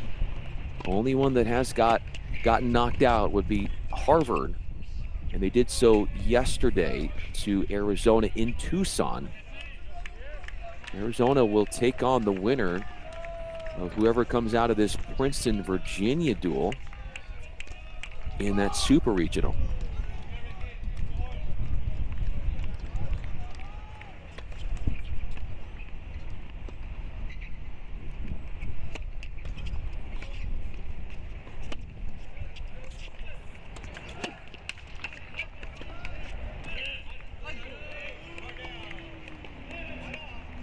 Only needing one more point to wrap up this game, a hold and the second set.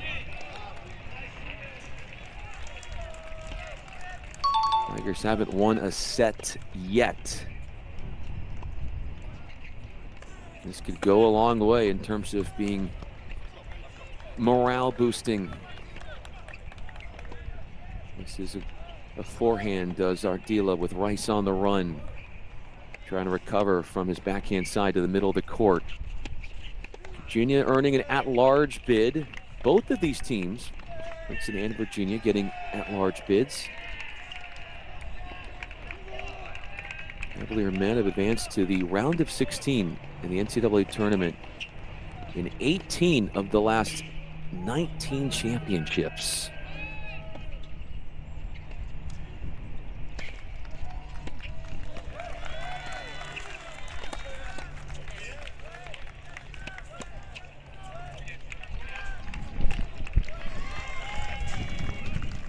Serve to the forehand at your peril, and that's what you get. Rice taking immediate control of the point by going cross court, moving in, and taking that point and defending a set point.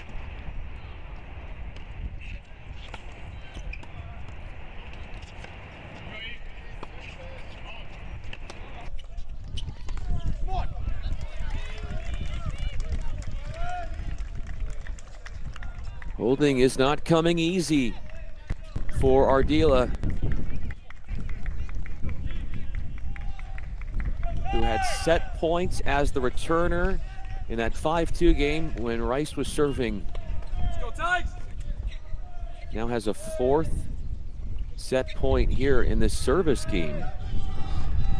But a break chance also could act as the disruptor.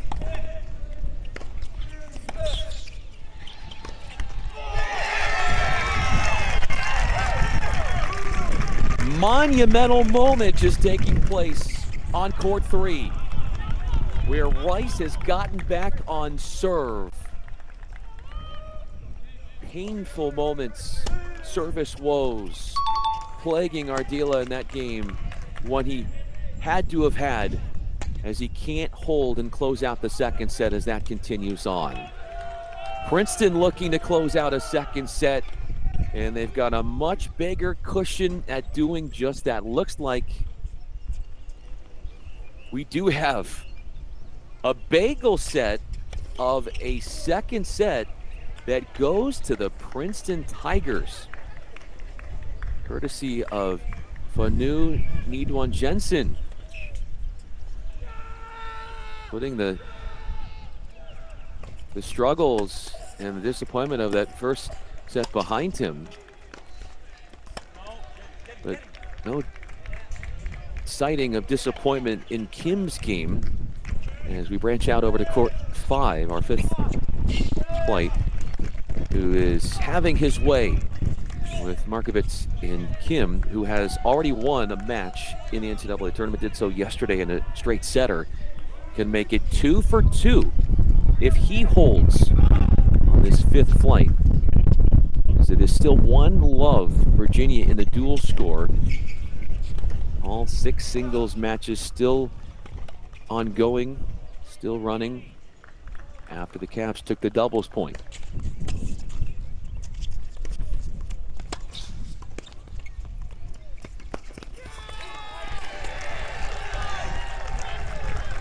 Closing down the net and moving forward promptly behind the serve. Backhand volley right through the middle of the court. The serve that put Markovitz behind in the point from the jump. No.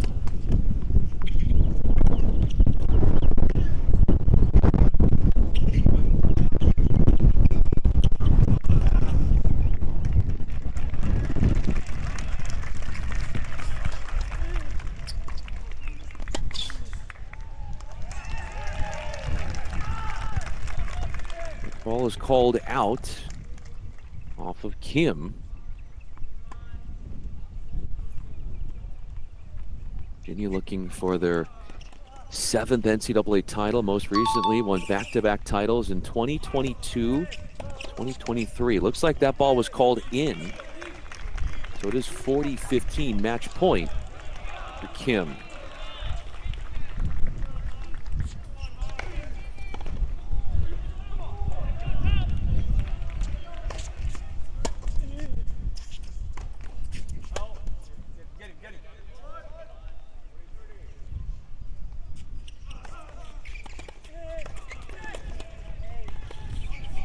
Kim was the 2nd singles match to end yesterday. Gave the Cavs the 3rd point in the dual score. The clincher coming on court 6 against Bucknell in the first round.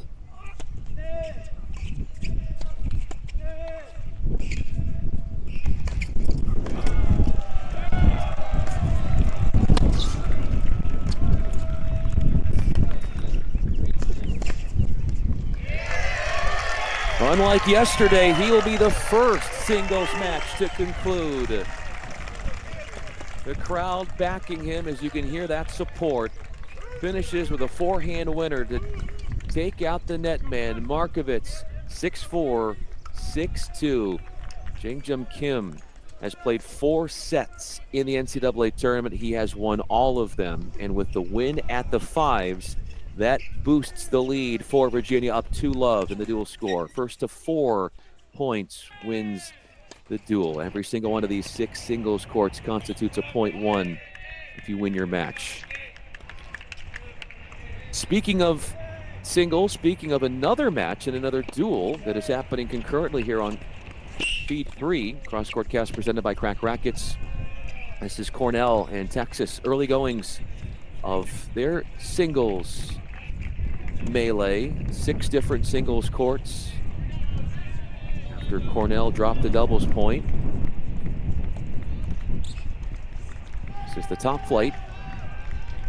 We'll get you out to Charlottesville a little bit more. You can see some of the action on the smaller screens to the left.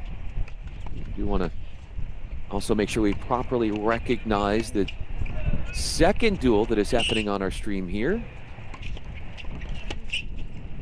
Cornell and Texas, another round of 32 battle. The Austin Regional Final. Austin Regional Final winner on to the Sweet 16.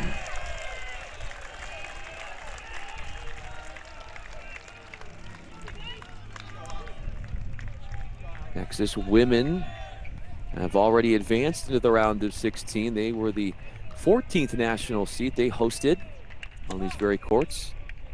Won their round of 32 duel against Boise State yesterday.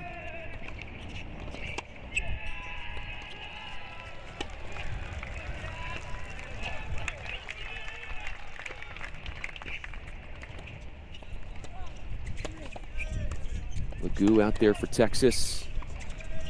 Highest ranked singles player for them.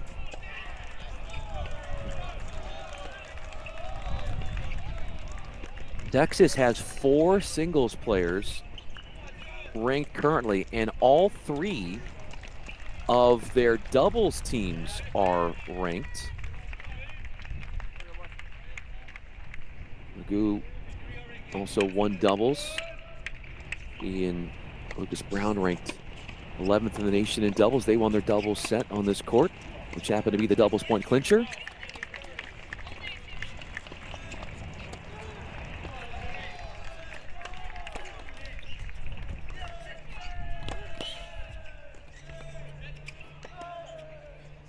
Tiebreaker has emerged on court 4 in Charlottesville. We could be heading to a tiebreaker on court 3 in the second set between Rice and Ardila if we have a pair of holds to close out at 5 games apiece in that second set.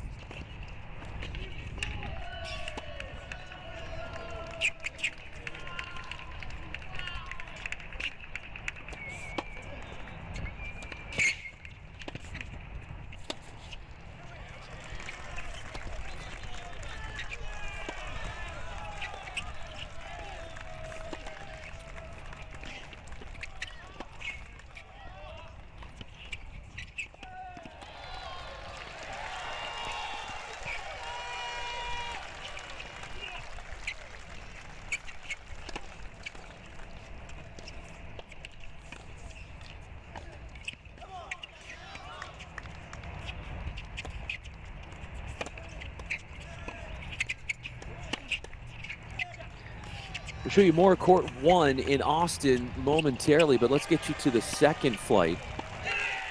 And this would be ranked 26th in the nation, Sebastian Gorsny, also Timo Magoo. We were showing him SEC Men's Tennis Player of the Year. He's ranked #1 in the nation for the Longhorns at the ones. But for Gorsny, he's first team All-SEC. He's been a prominent point producer for the Longhorns, the transfer from TCU. Standing in his way is Adit Sinha, who is ranked 100 in the nation. Top 2 singles flights for the Big Red are ranked singles players. Sinha out to a really nice start here as he is serving. 6-foot senior from New Jersey. Second team All-Ivy League in singles, who has won 8 of his last 9 completed matches. Rodrigo Fernandez hasn't won a game yet, as he is taking on court 3, Pierre-Yves Bailey of the Longhorns. Watching the 4th game in progress now.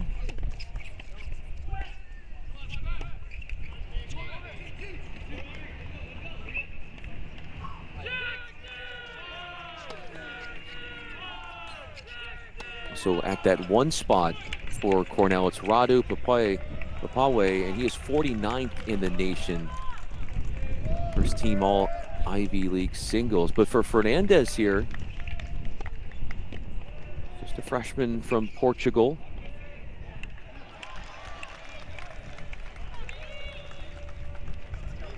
Eve Bailey, part of the 3 doubles team that won their set earlier today.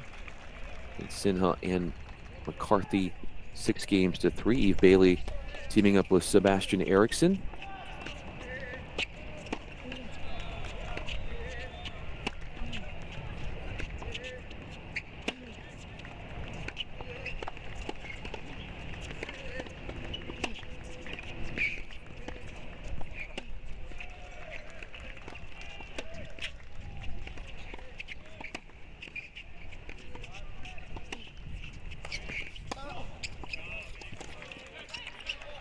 Pierre-Yves Bailey, 54th in the nation in singles. First team All-SEC as well. Senior from Belgium, 19-2 dual mark. Also SEC Men's Tennis Co-Scholar Athlete of the Year.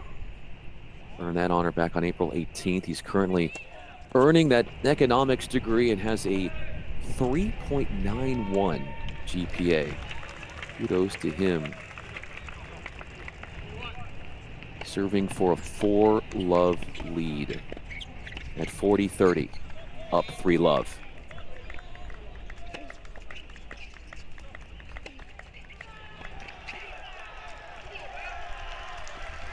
Now to the corner of your eye, court 1 in Charlottesville. Hodar is trying to serve for the match, but he is down 15-40. So his potential serve out the match game isn't going and isn't meeting his satisfaction and standards as of now, which allows us as well. We'll get back over to Austin. You can see the court 4, and we'll introduce you to the court 4 singles players in just a moment. But at the threes, here's Rice, who has won the last 4 games, was down 5-2. Rice serving for the match. What a turnaround against Ardila. Rice in that 5-2 serve game had 2 set points that he defended. And since then, he has been on a roll.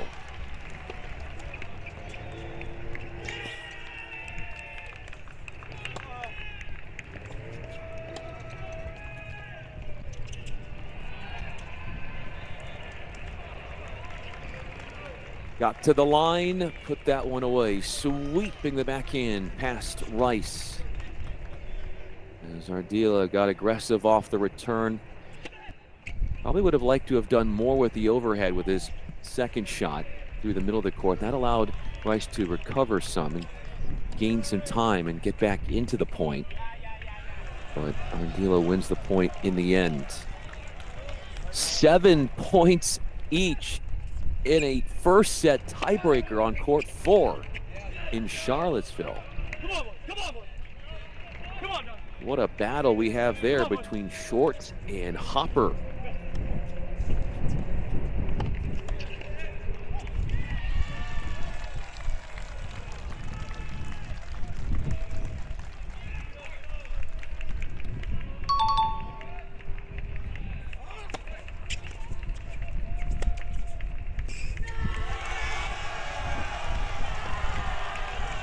Encumbered by break chances is Ardila as Rice serves for the glory of getting the 3rd point on the board for the 7 seeds in this NCAA tournament.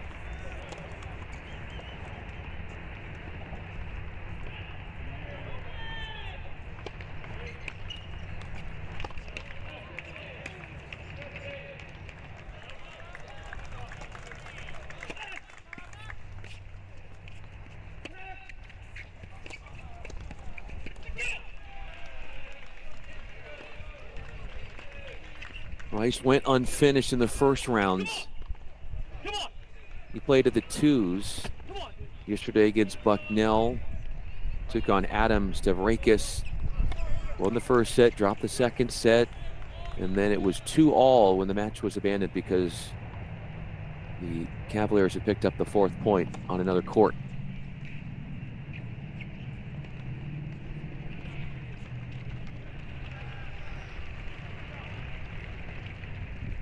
That clincher came yesterday for the Cavs, courtesy of Styles Brockett. He won a point.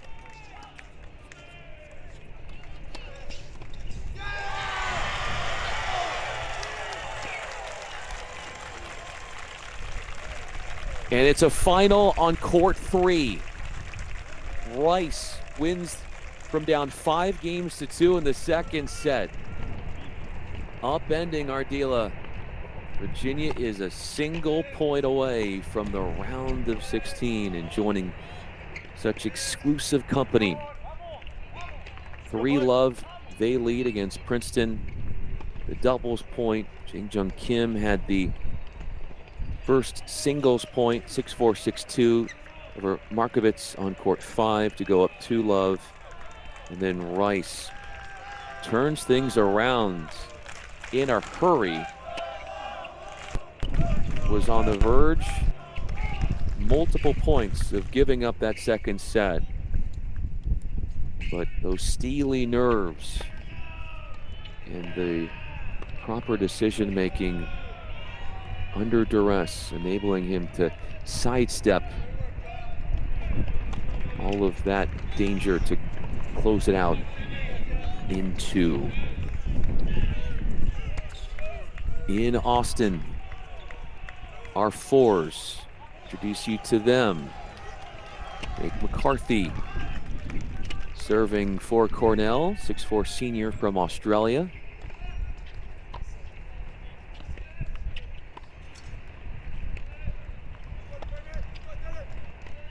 Does not have a win this season at the 4s, does McCarthy. He is 3-2 at the 2s and 3-5 at the 3s with a total dual mark of 6-7 on the year. Facing Jonah Braswell, native of Sarasota, Florida, ranked 72 in the nation in singles.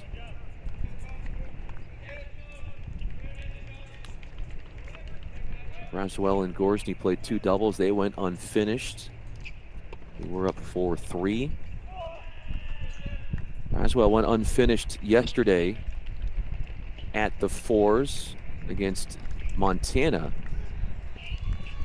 Was up 6-3, 3-love against Fernando Perez when the match was abandoned because UT had picked up their 4th and final point to advance.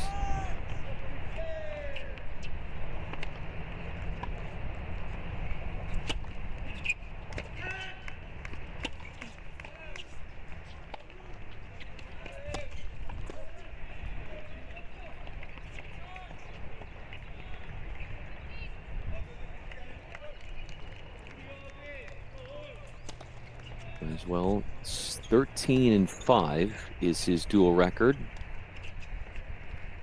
5'10" sophomore.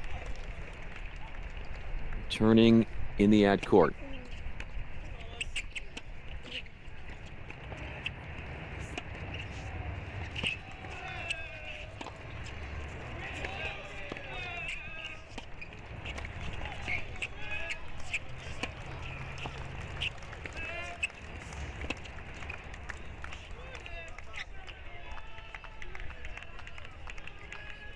An update from Charlottesville where Hodar had a chance to serve out the match and potentially the duel in that 5-4 serve game. He gets broken. It's 6-5 now. Princeton at the 1, 6-5 in that second set. To the 5s we go in Austin. Sebastian Eriksson knotted up at 4 games. Nathan Mao, Eriksson for UT, freshman from Sweden. Played with Pierre-Yves Bailey to grab home a double set win on court 3 earlier today. Nathan Mao serving. 6-foot senior from Spain. Overextended himself as he came forward. He is 12-6 in dual play, has wins at the 1s, the 3s, the 4s, and the 5s, and the 6s. Only court he hasn't had a win at this year would be at the 2s. He was up 5-4 in the 3rd set in the opening round against Michigan, and time was called when the Big Red had their 4th point already finalized.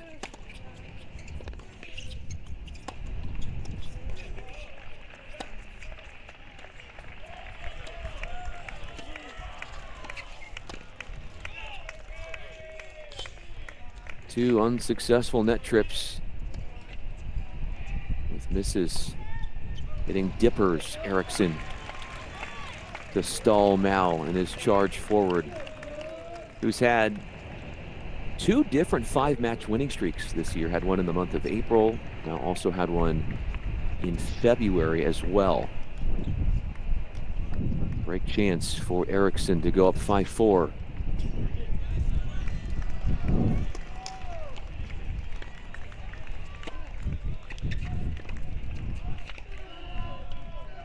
Also a break chance,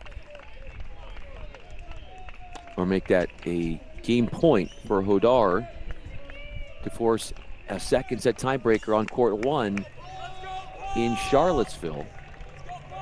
Be keeping a close look at what is all transpiring there.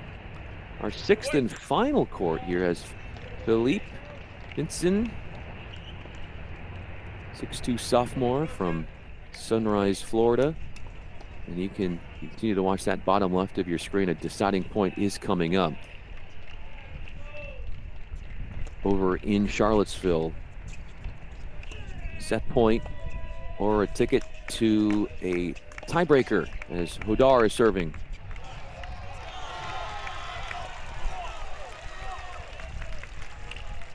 We are playing a tiebreaker, and it's not the first tiebreaker that has broken out in the duel between Virginia and Princeton. We had one on court 4, the opening set. It went to Hopper by way of a 1st set buster. So a 2nd tiebreaker, but the first on court 1. Hitting there. So redeeming himself a little bit was Hodar, who was serving for the match at 5-4 and then got broken. Holds the rest of the way. Back to the 6s. So Vincent versus Brown. Lucas Brown is in there at the 6th spot. 5'10" sophomore for UT. Aerospace engineering major from Plano, Texas. Nitpicking a bit, but if you are a Texas tennis fan, you're thinking about court 6, and that's where, and it's not just Brown, because there have been a lot of different players at that position.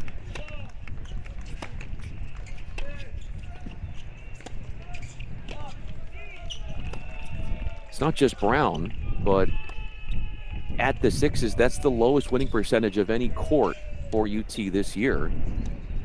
They are 15-9. Again, still decent, winning 63% of their matches on court 6, but every other court for UT has a higher winning percentage than that.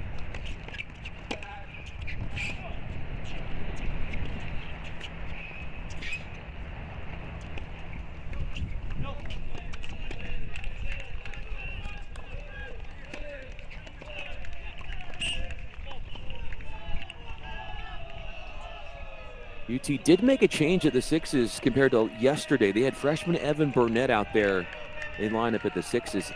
He was trailing. He dropped the opening set and then was trailing 3-1 in the 2nd set to Moritz Lesjak of Montana before play was halted because UT had picked up that 4th point. Here's a deciding point on court 2. Sinha in control.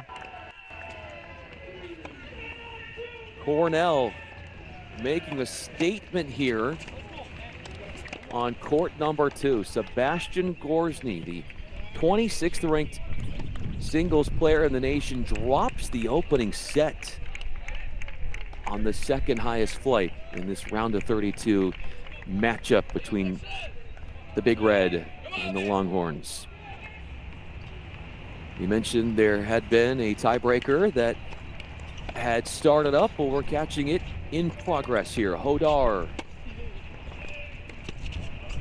on the near side of your screen for Virginia.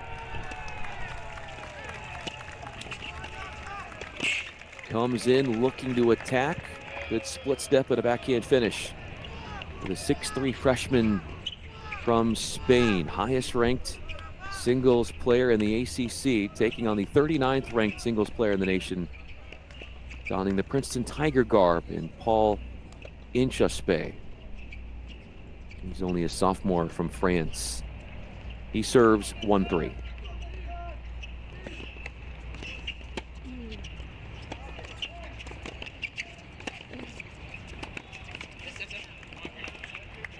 Four remaining singles courts are still alive and being played in Charlottesville. Princeton needs to win every single one of them. They're down 3-love in the dual score. The doubles point, they coughed up. And Rice had a singles court win at the 3s, Kim at the 5. So 3-love, that's how we've gotten to where we have gotten to in Charlottesville.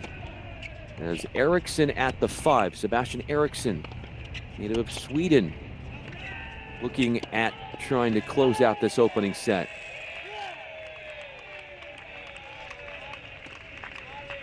Tough one to try to thread down the line.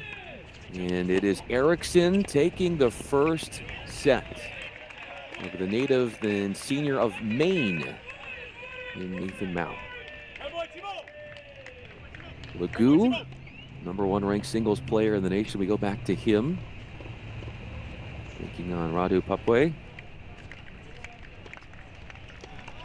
Legou, SEC Tennis Player of the Year, has the first set in his pocket. Redshirt freshman from France has won his last 11 completed matches,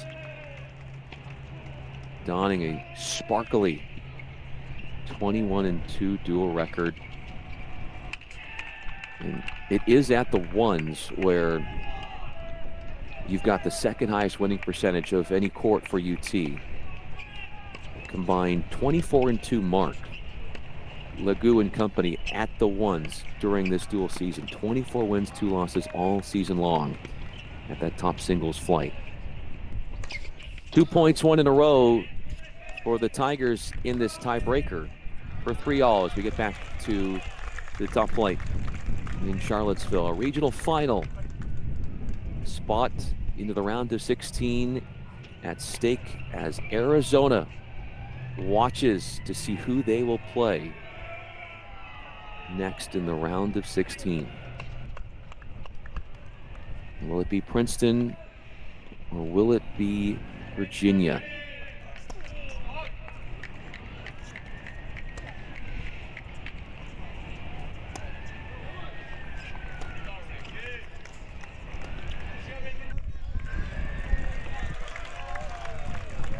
Grabbing onto that left ankle as Inchauspé might not be feeling 100% as he gingerly walks off from what our camera can see.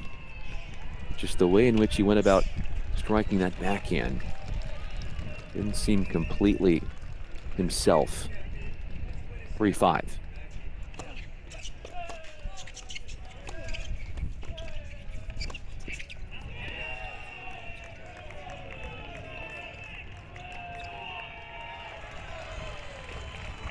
Movement inhibited a bit, looks like. Could be dealing with something there, some soreness on that left ankle in that lower leg region.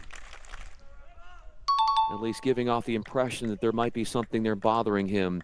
Match points and dual points for Virginia. Hodar had a chance to serve it out before a tiebreaker, now can serve it out in a tiebreaker. 6-3.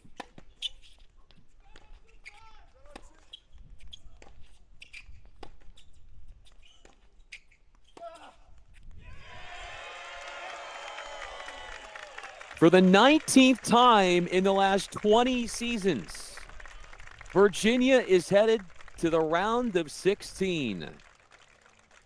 They clinch at the top flight. Rafa Hodar does it through a second set tiebreaker. 6'3" freshman from Spain who joined the team in January, the ACC Freshman of the Year, picks up his 20th win of the season on the top singles court. That's a 4-love win. Princeton is eliminated, and Arizona will now be traveling, because Virginia holds a higher seed, to Charlottesville for the Super Regional next week. Arizona, mark it in your calendars, versus Virginia next week. In the meanwhile, we're not done in Austin. Where now only 2 Ivy League teams are still alive. One has already made it to the round of 16. That would be the 8th seed Columbia, with Harvard eliminated in the second round, and now Princeton. There's Cornell here, down 1-love in the dual score in the Austin Regional. A ticket to the round of 16 is in play here. Looking at court 6. Pinson serving 5-4 with a break lead against Lucas Brown of Texas.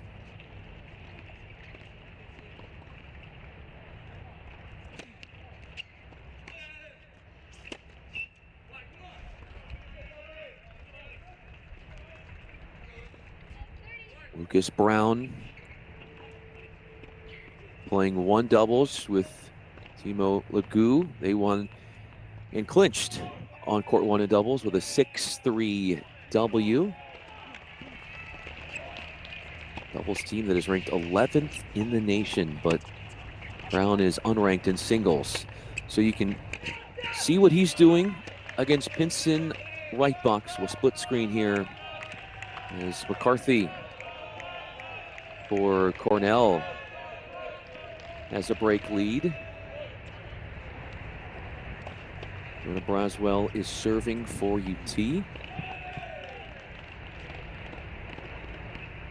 Ambitiously fighting to get a hold. Another one on the board for him.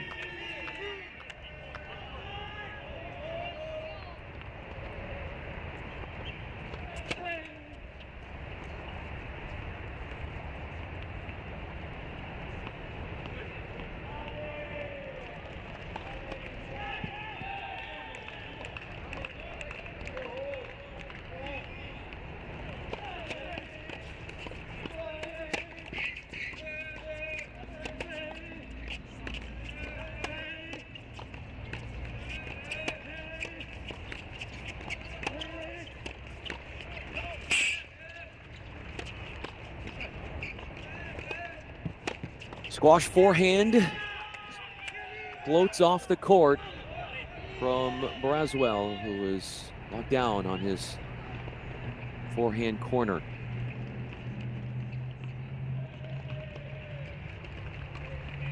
He'll be serving 30-40. Pinson has a set point at the 6s for Cornell.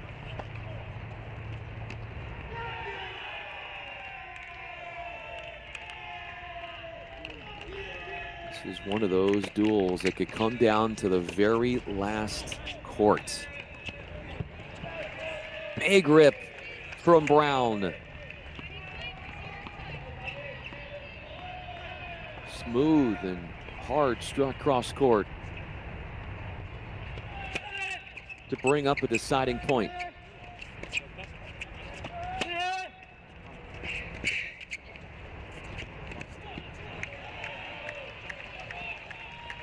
Sliding in, backhand volley goes behind his opponent. Braswell claims the hold to 30. A hold for Pinson serving would give him the first set. Blasts it off the court. 5 games apiece as Brown staves off multiple set points. 5-all.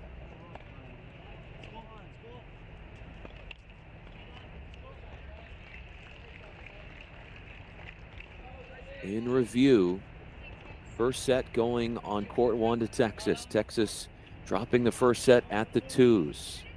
Pierre-Yves Bailey has a bagel set and is running away with things, up 6-love and 2-love against Rodrigo Fernandez at the 3s. Jack McCarthy can serve for the first set for Cornell at the 4s. Sebastian Eriksson, Nathan Mao at the 5s. They're a game apiece in set 2, with Eriksson claiming the first frame, 6-4.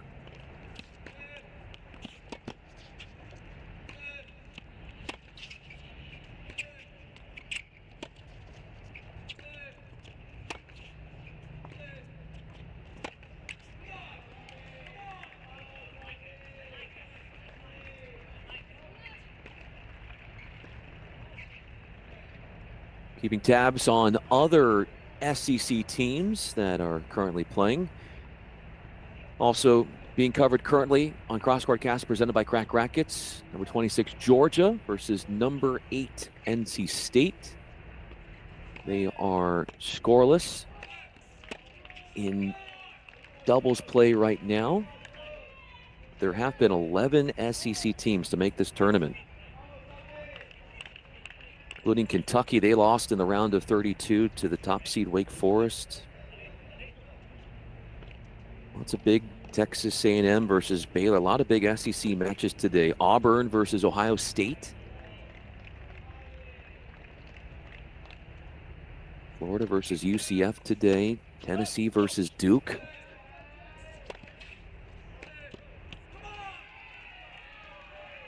Down the line goes Brown for a 40-love lead. He's won the last 5 points, dating back to the last game in this first set. Alabama made the NCAA tournament. They lost in the first round. Mississippi State, South Carolina already booking spots into the Sweet 16. Winner here between Cornell and Texas also gets passageway into the Sweet 16.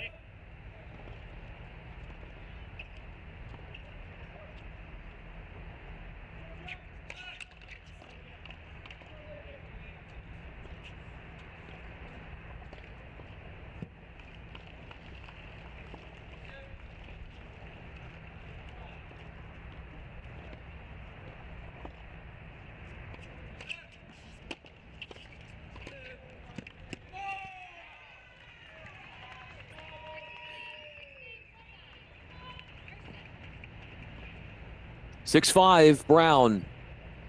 Brown has won the last 3 games. Vinson could have served out the first set, and he let it all slip away. Still not over yet, that first set, but he's got work to do. A hold will get him to a first set tiebreaker. McCarthy, like Pinson, who should have, or was in position, I should say, to close out the first set, serving at the 6s. Now his fellow teammate McCarthy is having trouble serving out the first set at the 5s.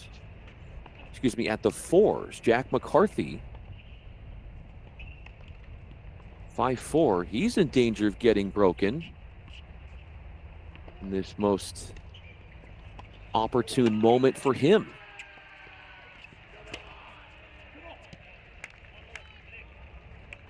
Spreads that forehand well. Dots it just inside that sideline. The tennis aficionado is going to appreciate the range that he found behind it as he strikes down a break chance. Update: Ohio State and Auburn 1 apiece. Their dual score. Duke has gone up 2-love against Tennessee in another round of 32 matchup.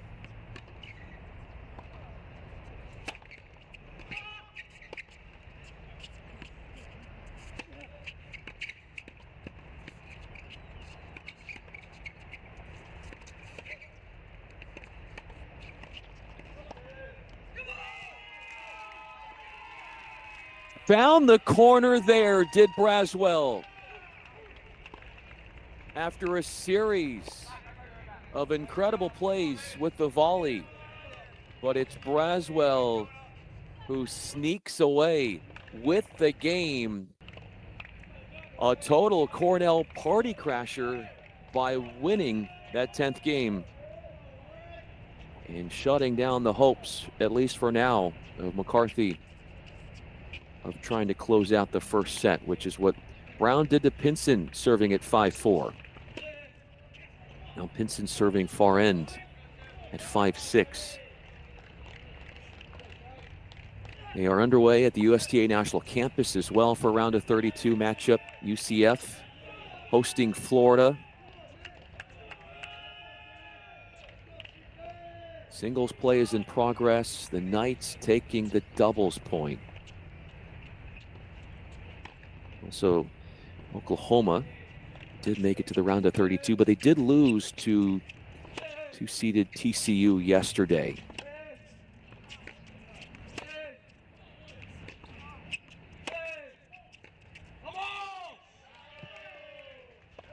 Relentlessly firing is Brown with his forehand. You can see a surge of confidence emanating from him just by the way in which he is attacking his cross courts. Not holding back. No semblance of any doubt in his game. Confident and assertive and aggressive.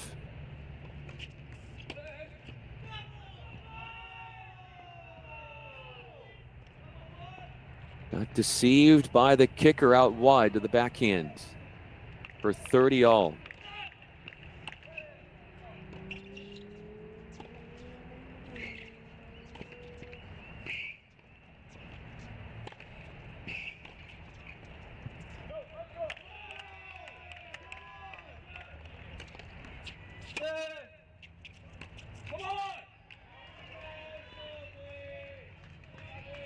Things unraveling here for Pinson as Brown goes from saving set points to creating one of his own.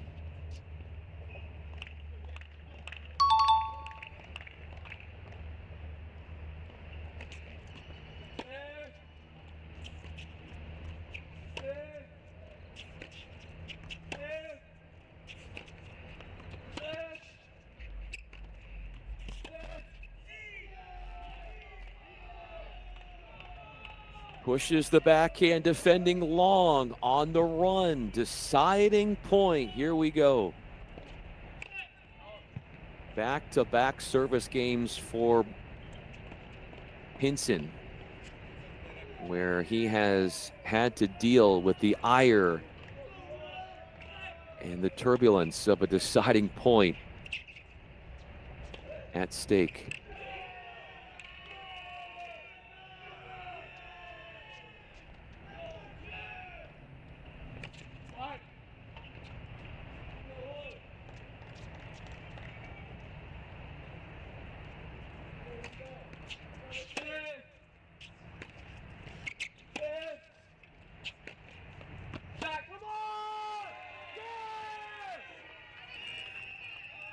Winning the emotional whirlwind of a point is Brown. Pinson's ball is called long, and 4 games in a row won by Lucas Brown of the Sixes for UT to stamp the first set 7-5. Pierre-Yves Bailey, nothing getting in his way here. A point away from his 10th straight game won. Taking on Rodrigo Fernandez of Cornell. Also just getting underway from Texas A&M, another SEC team facing Baylor. That's the 18 versus 19 matchup. Early goings in doubles, no score.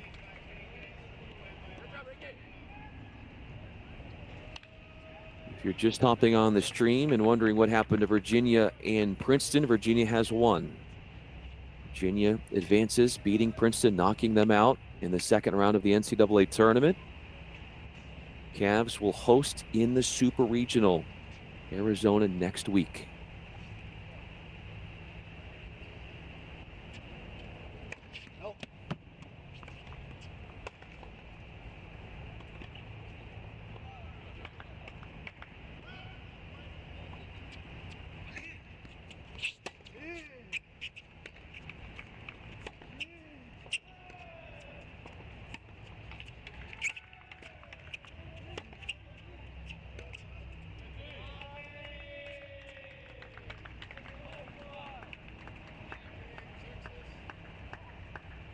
Bailey ranked top 60 in the nation in singles. Top 4 flights for Texas, a ranked singles players. They also have all 3 of their doubles teams are in the rankings as well.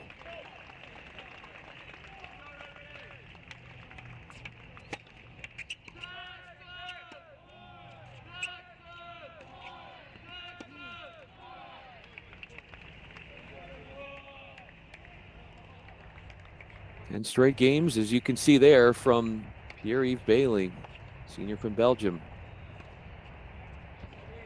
who won 6-love, 6-1 over Duncan McCall at the threes yesterday. So just to put that into perspective, Pierre-Yves Bailey has won 22 of 23 games played in the NCAA tournament. That is really a thing of beauty out of him to see how well he has played and performed in the postseason. Skipping to court 4. McCarthy trying to close it out here.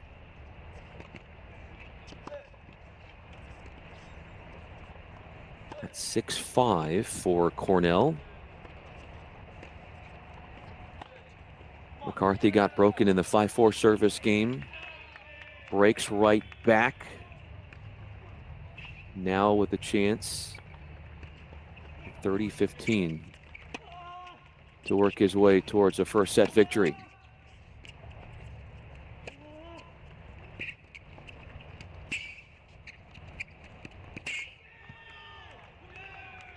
Textbook work to be able to go out wide as much as he did down the line with the backhand. Opened up the court for McCarthy, who has opened up this game and has opened up chances to engrave his initials all over this first set and take a set for the Big Red.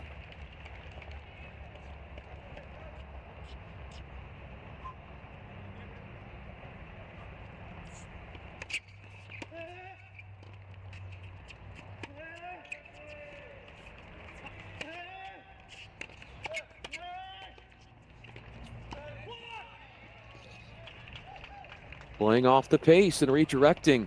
Big cross court from McCarthy, but Braswell handles it and then goes down the line. Force feeding it to the backhand. Playing off the pace and took some time away. McCarthy errs with that backhand. He'll have another try. Closing out this first set.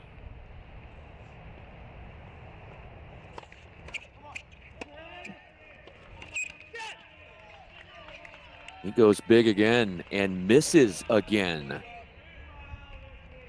This is going to bring up a deciding point.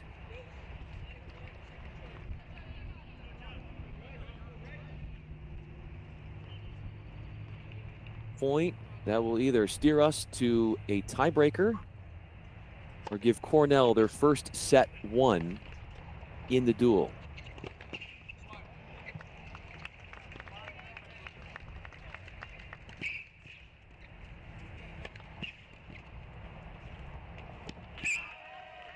Last 2 service games in this particular match have been won by the returner.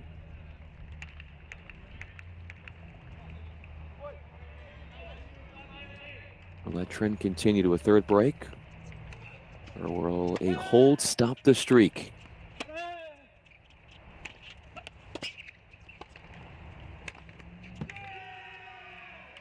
Overhead put away, targeting the forehand corner of Braswell, and McCarthy trying to generate some emotional rallying cry from him as he stakes out the first set 7-5, our second first set that ended 7-5.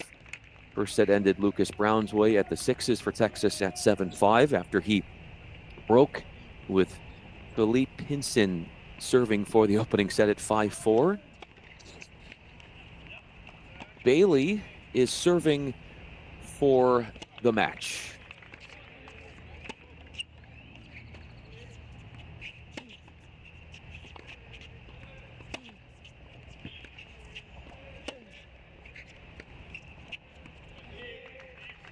All but blemish-free is Bailey.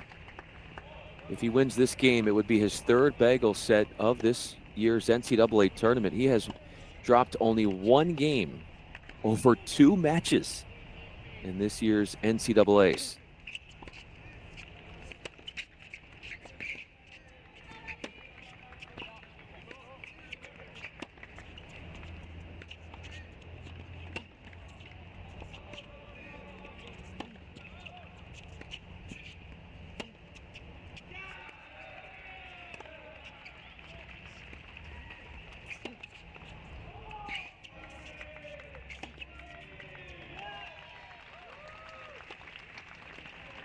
Constructing the point, staying patient, and waiting for his moment to strike.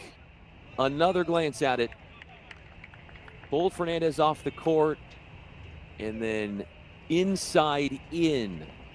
Down the line and sees an opportunity to go up 30 love.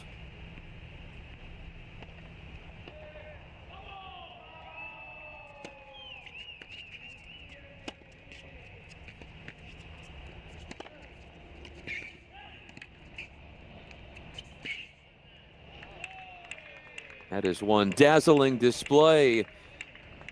A sweet answer for Fernandez in what has been, generally speaking, a very frustrating day for him. But a point of brilliance that he pulls out there.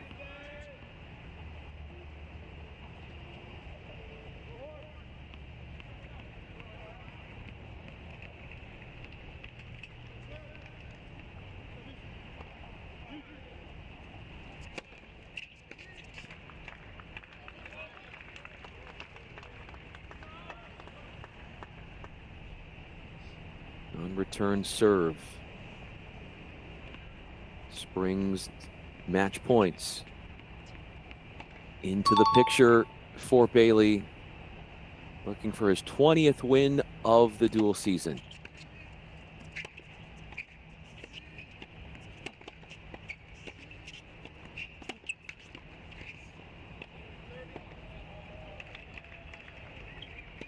One of 3 to earn first-team All-SEC accolades for Texas. Bailey, Gorsney, and Legou. Top 3 singles flights, all earning that honor here in 2025.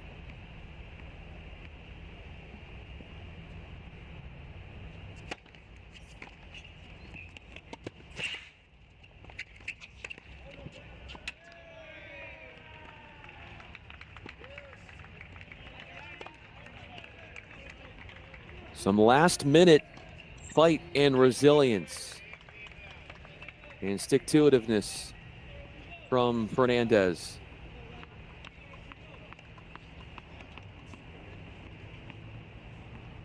As he has made this service game more challenging for Bailey with a deciding point.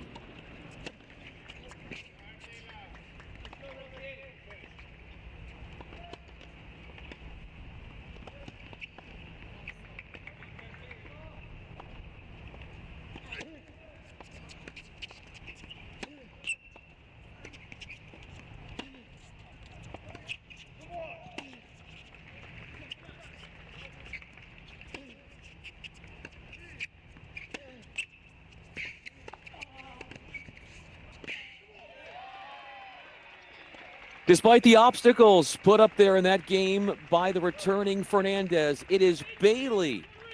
6-love to put the second point on the board for Texas. They go up 2-love against Cornell in the round of 32. Longhorns halfway to the finish line, as it has been a start to the NCAA tournament that is one of envy. Superhuman for Bailey, who has won 24 of his first 25 games in the NCAAs. Can't ask for a much better start than that.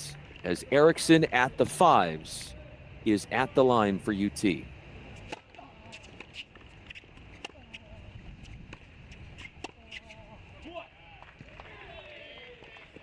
Instant response off the backhand. Flush, cross court. A stunning ending to a point that takes out Mao, looking to move forward. Erickson is a game away.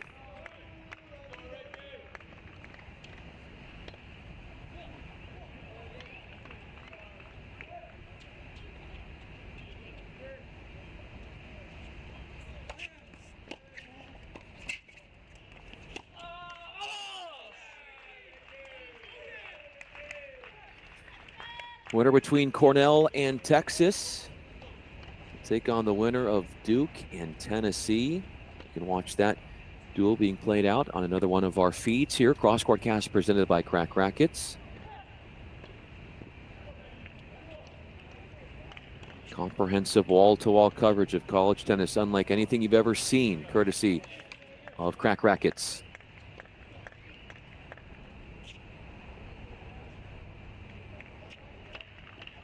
Don't forget to follow all of their social media accounts for up-to-date news, content, interviews galore, podcasts, X, Instagram, Twitter, you name it.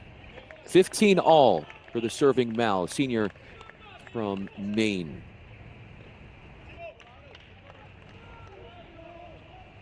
He was 12-6 in dual play. Running into a buzzsaw at the fives.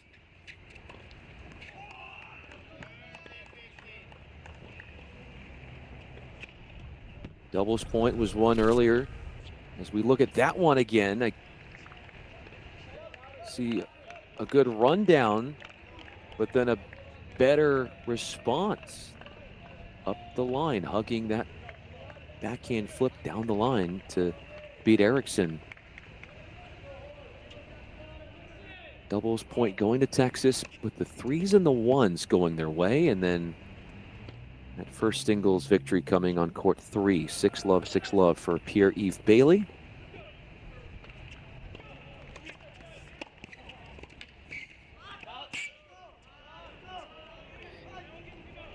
Sebastian Erickson, right here, as you can see, is closing in 5 games to 3.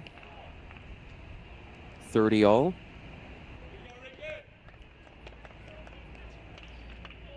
Timo Lugu is up 6-2, 4-2 for Texas at the ones.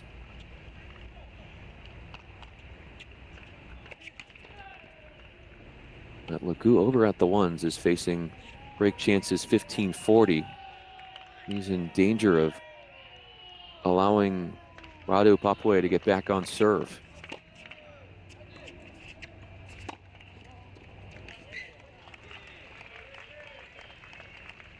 Full of gumption and assertion. That backhand swept through the court. Match point surface for the native of Sweden.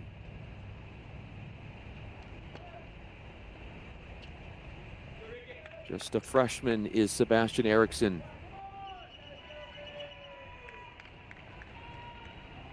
Looking to go 2-2, 2 wins in singles play in the NCAAs. Found the court with the forehand. It's 2 straight set wins for Erickson in rounds 1 and 2. Here in round 2, he takes out Nathan Mao, 6-4, 6-3 for what is Erickson's 15th win on the year. He improves to 15-5. As UT at home is 1 point away from playing into next week in the Super Regional.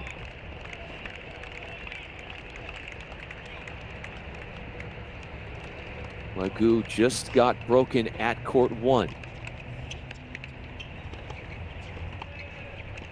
As we make that screen bigger for you, courts 2 and 6 going on, and smaller screens to your left.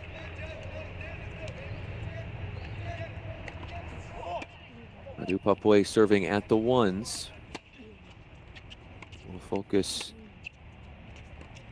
solely on this for the moment.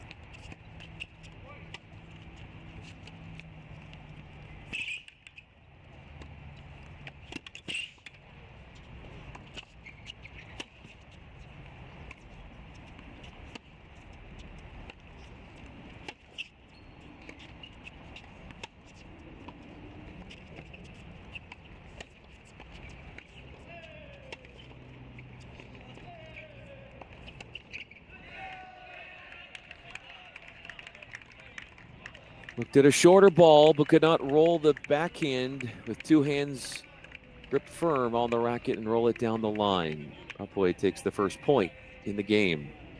Ranked 49th in the nation. Began the year 23rd in the nation. The senior from Romania. Beat a ranked player. First round, beat Will Cooksey of Michigan 6161, who was ranked 55th in the nation. Cooksey in the Cornell eventual win over the Wolverines in round one.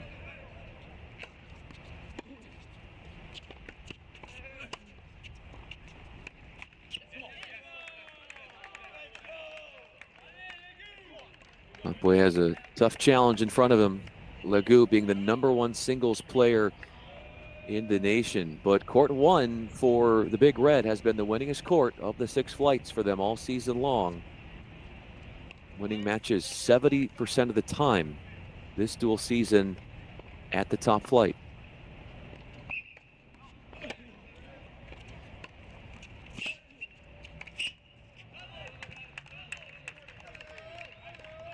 Fast up to get to the ball and a swinging volley at that. Papue feels much more comfortable. Thinks his chances of winning points probably are much more promising if he doesn't stay glued to the baseline and takes risks by sojourning forward.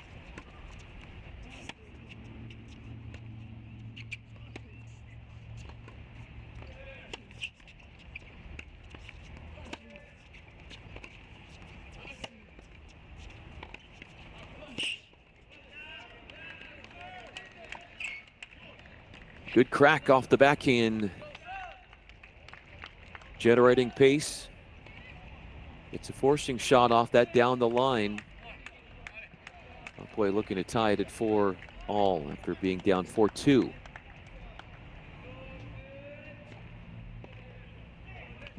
Last year, first Cornell player in 24 years to earn Ivy League Player of the Year.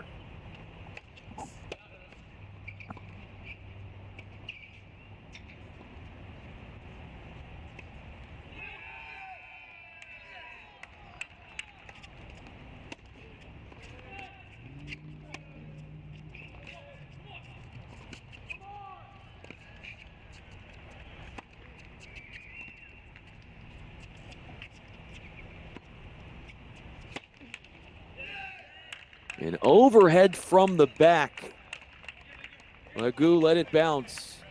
And Papue had a very nice lob midway through that rally to push back Legout from trying to finish in the forecourt. Sinha looking to finish.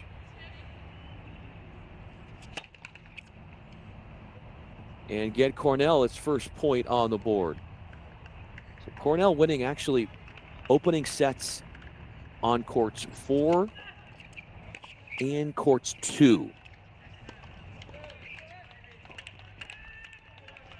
Lucas Brown up 7-5, 3-1 at the 6s, taking on Philippe Pinson, who for Cornell had been in a position where he was serving for the opening set at 5-4, got broken. But lost a string of games in a row to give Brown the first set, who breaks through a deciding point to take the first 7-5, and he's been on a tear since, winning 3 of the next 4 games.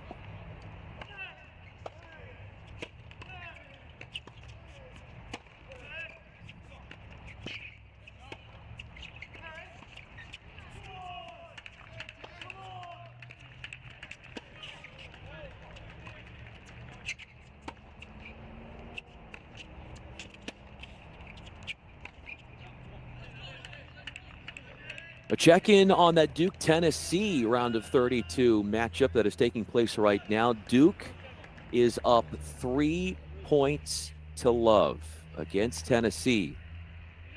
Watching that one with lots of interest because the winner between the Vols and the Blue Devils has the winner of this one.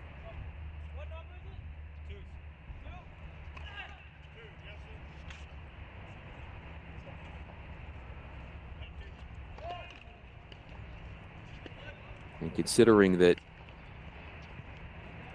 UT in Texas is a 3 seed, if they were to win today against Cornell, no matter who wins between Duke and Tennessee, they would have to travel to Austin for the Super Regional because Texas would have the higher seed anyway.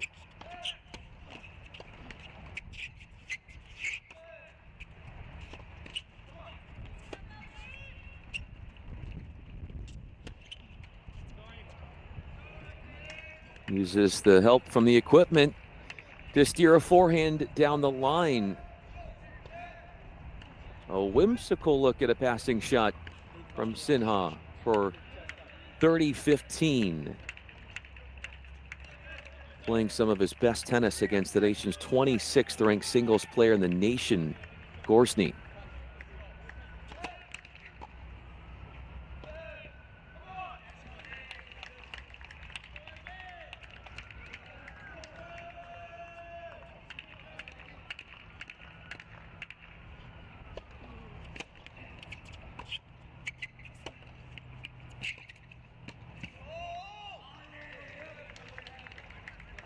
Too much behind that full extension forehand volley attempt from the net charging Sinha. Gorsny, Big 12 Freshman of the Year in 2023. That was when he was at TCU. He's running a current 5-match winning streak at 15-7.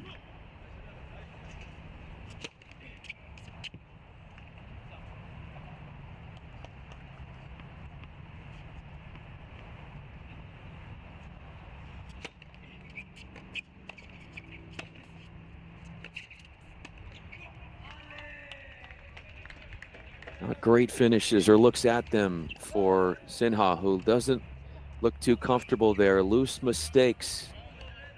Trying to properly judge volleys with all of his momentum moving forward towards the net or off to the side with his balance off. Break chance. Gobbles together a T-serve ace to bring up a match point off a deciding point.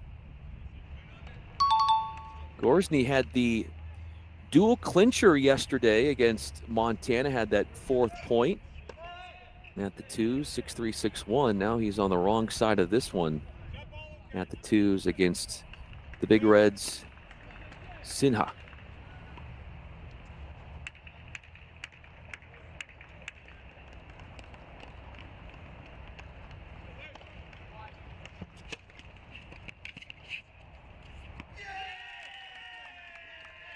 It's a point in singles for the Big Red. Their first point, and it comes at the 2nd highest flight. Methodically working past his opponent did Sinha against Gorsny, which ends Gorsny's 5-match winning streak. Our overall score moves to 3-1 Longhorns. First team to get to a 4th point each one of these courts win a match. That constitutes a point. First team to get to that 4th point will advance into the next round of the NCAAs. Could it come here for Texas? Legu is a game away. Popway is the one serving.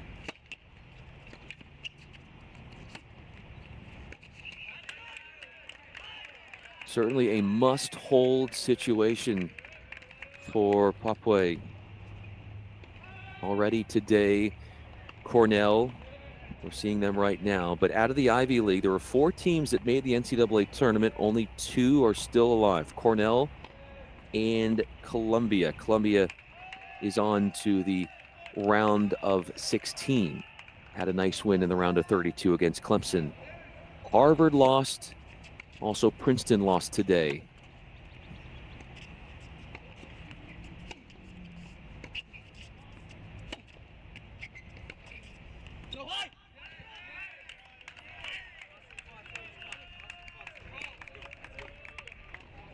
But it has been a 3rd consecutive season for Cornell in getting to the NCAA tournament. In every one of those years, they have reached the 2nd round. Never getting past the 2nd round, though. The last 2 years, they were knocked out in the round of 32.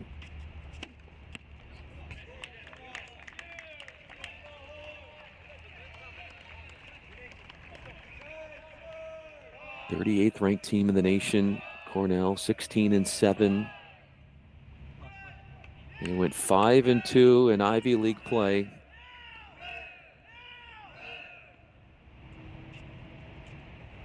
Swept 30th ranked Michigan in the first round to get into the round of 32.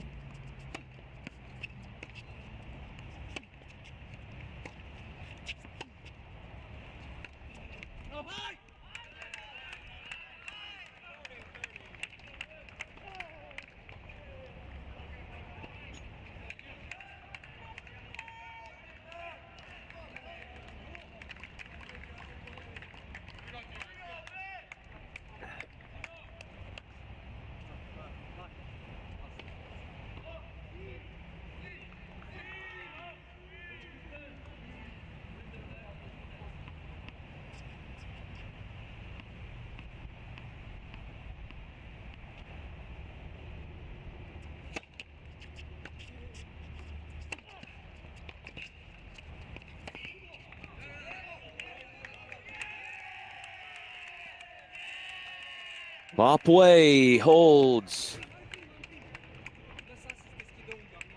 5-all. 6 points needed. Dropped the first point of that service game, but that was a big one for the Big Red. On serve in this 2nd set. Deciding point, and it's a big one. Vincent serving 1-4. Was up 5-4 in the first set. He gets the hold there. Needed that to avoid going down 2 breaks. Keeps it at a 1-break deficit as he moves to a 4-2 score with his hold through a deciding point.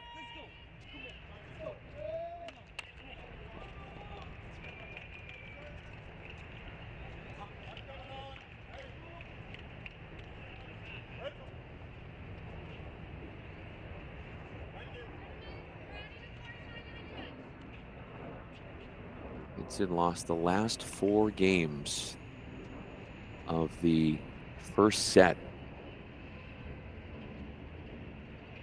Had it in his hands and it slipped away. What sort of level can he find here after getting broken again early in set number 2?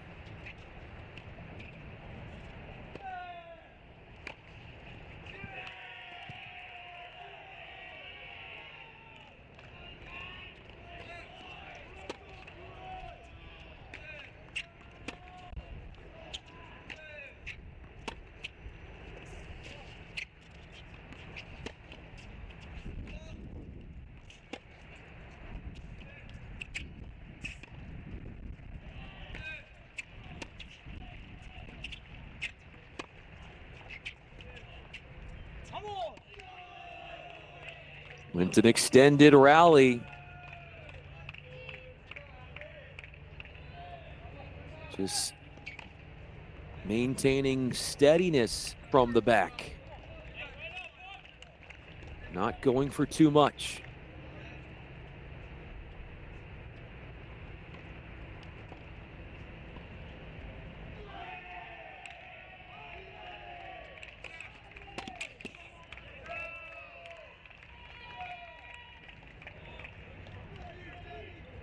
This Texas program, they won the national championship in 2019. They've already won a regional this year in the form of the ITA Kickoff Weekend Texas Regional. Can they win this regional? More at stake. NCAA tournament. As they are in the second round, the Longhorns, for the 12th straight year.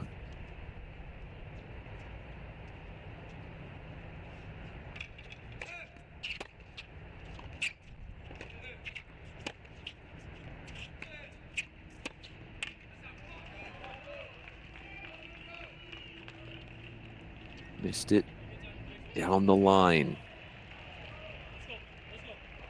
Longhorns have reached at least the round of 16 in each of the last 10 years. Bettering that, 5 quarterfinal appearances. Last one coming in 2023.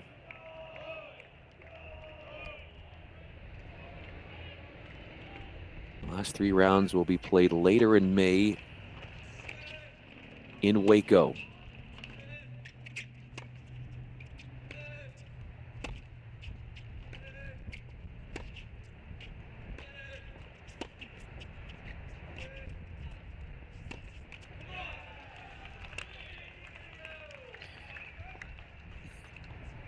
Forehand errors, a few of them have popped up in this game for Pinson. Along with that, a Brown service winner down the tee. Magoo gets the hold after the threat of him being broken was clearly there on a deciding point. So they have a sit down. We'll be keeping our eye on the top flight when the guys get back onto the court.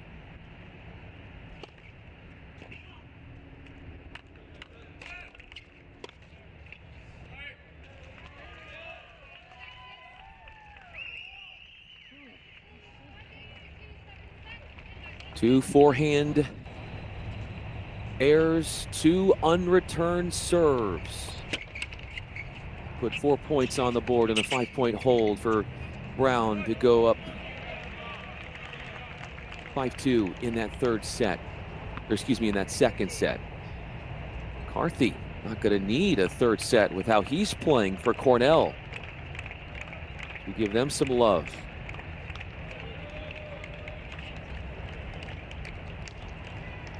Versus Braswell.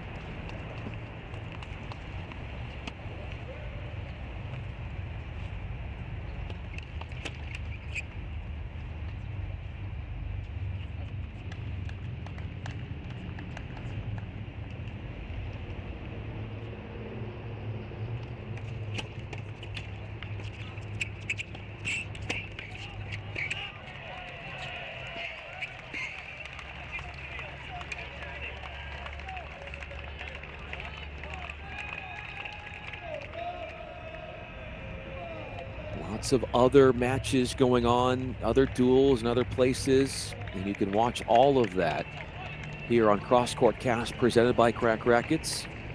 Alex Gruskin, Chris Halioris have the calls on other streams of other big-time head-to-heads with a lot at stake. Marquee matchups across the nation here on a busy Sunday, but by the end of today, we will have our 16 teams known on the men's side. Will it be Texas? Can Cornell summon up an epic comeback?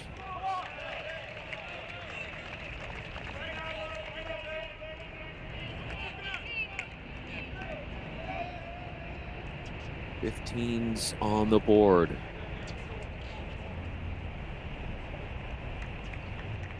Magoo was part of the doubles clinching team at the ones, won that second double set 6-3 with Lucas Brown. Brown is at the sixes and singles. He's a game away from clinching. Magoo at the ones, a game away from clinching.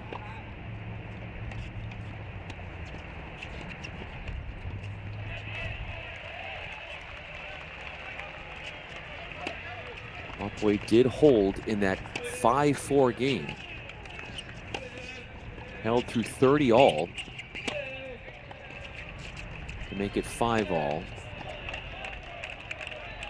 Magoo coming forward, and it pays dividends. Playing at the Texas Tennis Center in its 8th year of existence.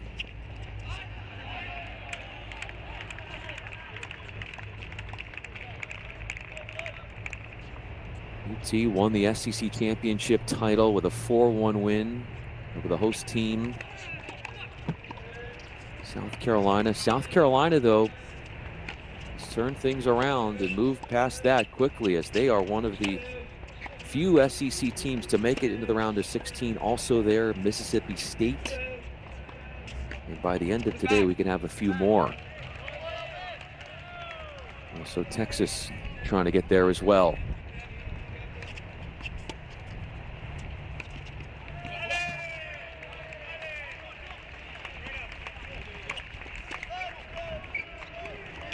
Magoo with match point as the returner.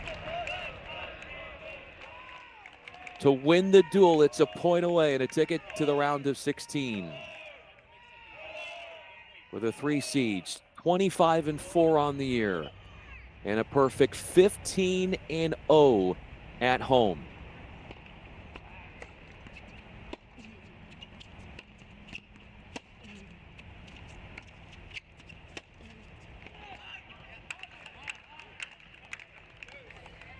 Pulled off the court, awfully close by Magoo. Trying to get as much range as he could out of that forehand. Magoo and Brown, doubles partners, but now on separate courts, the 1s and the 6s. And they each are closing in on winning their respective matches for the right to clinch. Match points on both courts.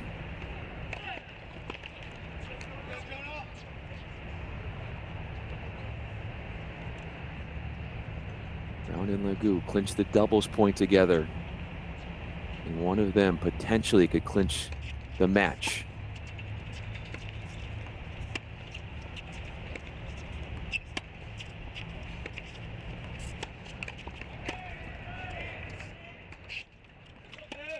Magoo misses a short forehand, but Brown has clinched it at the 6s. Lucas Brown, 7-5, 6-2, puts the 4th and most important point on the board for the 3 seeds, as they are due a trip to the round of 16. Who will they play? Well, we know they're going to host, but who are they going to play? It's either going to be Duke or Tennessee. They're playing right now, and Duke is up 3-2, which gives us an opportunity to tell you, as we finish up our coverage on this feed, to go over to the other feeds and to watch what is taking place on the other courts. But signing off from Feed 3 here, it's been a pleasure all weekend long, as UT is back into the round of 16. They will be hosting. For my producer, Daniel Westhoff, I'm Bryan Fenley. Thanks so much for watching our coverage. Comprehensive, to say the least. Follow Crack Rackets on all their social media platforms for the latest when it comes to college tennis. More tennis on other streams, so we encourage you to go check those out as our day is done here on Feed 3.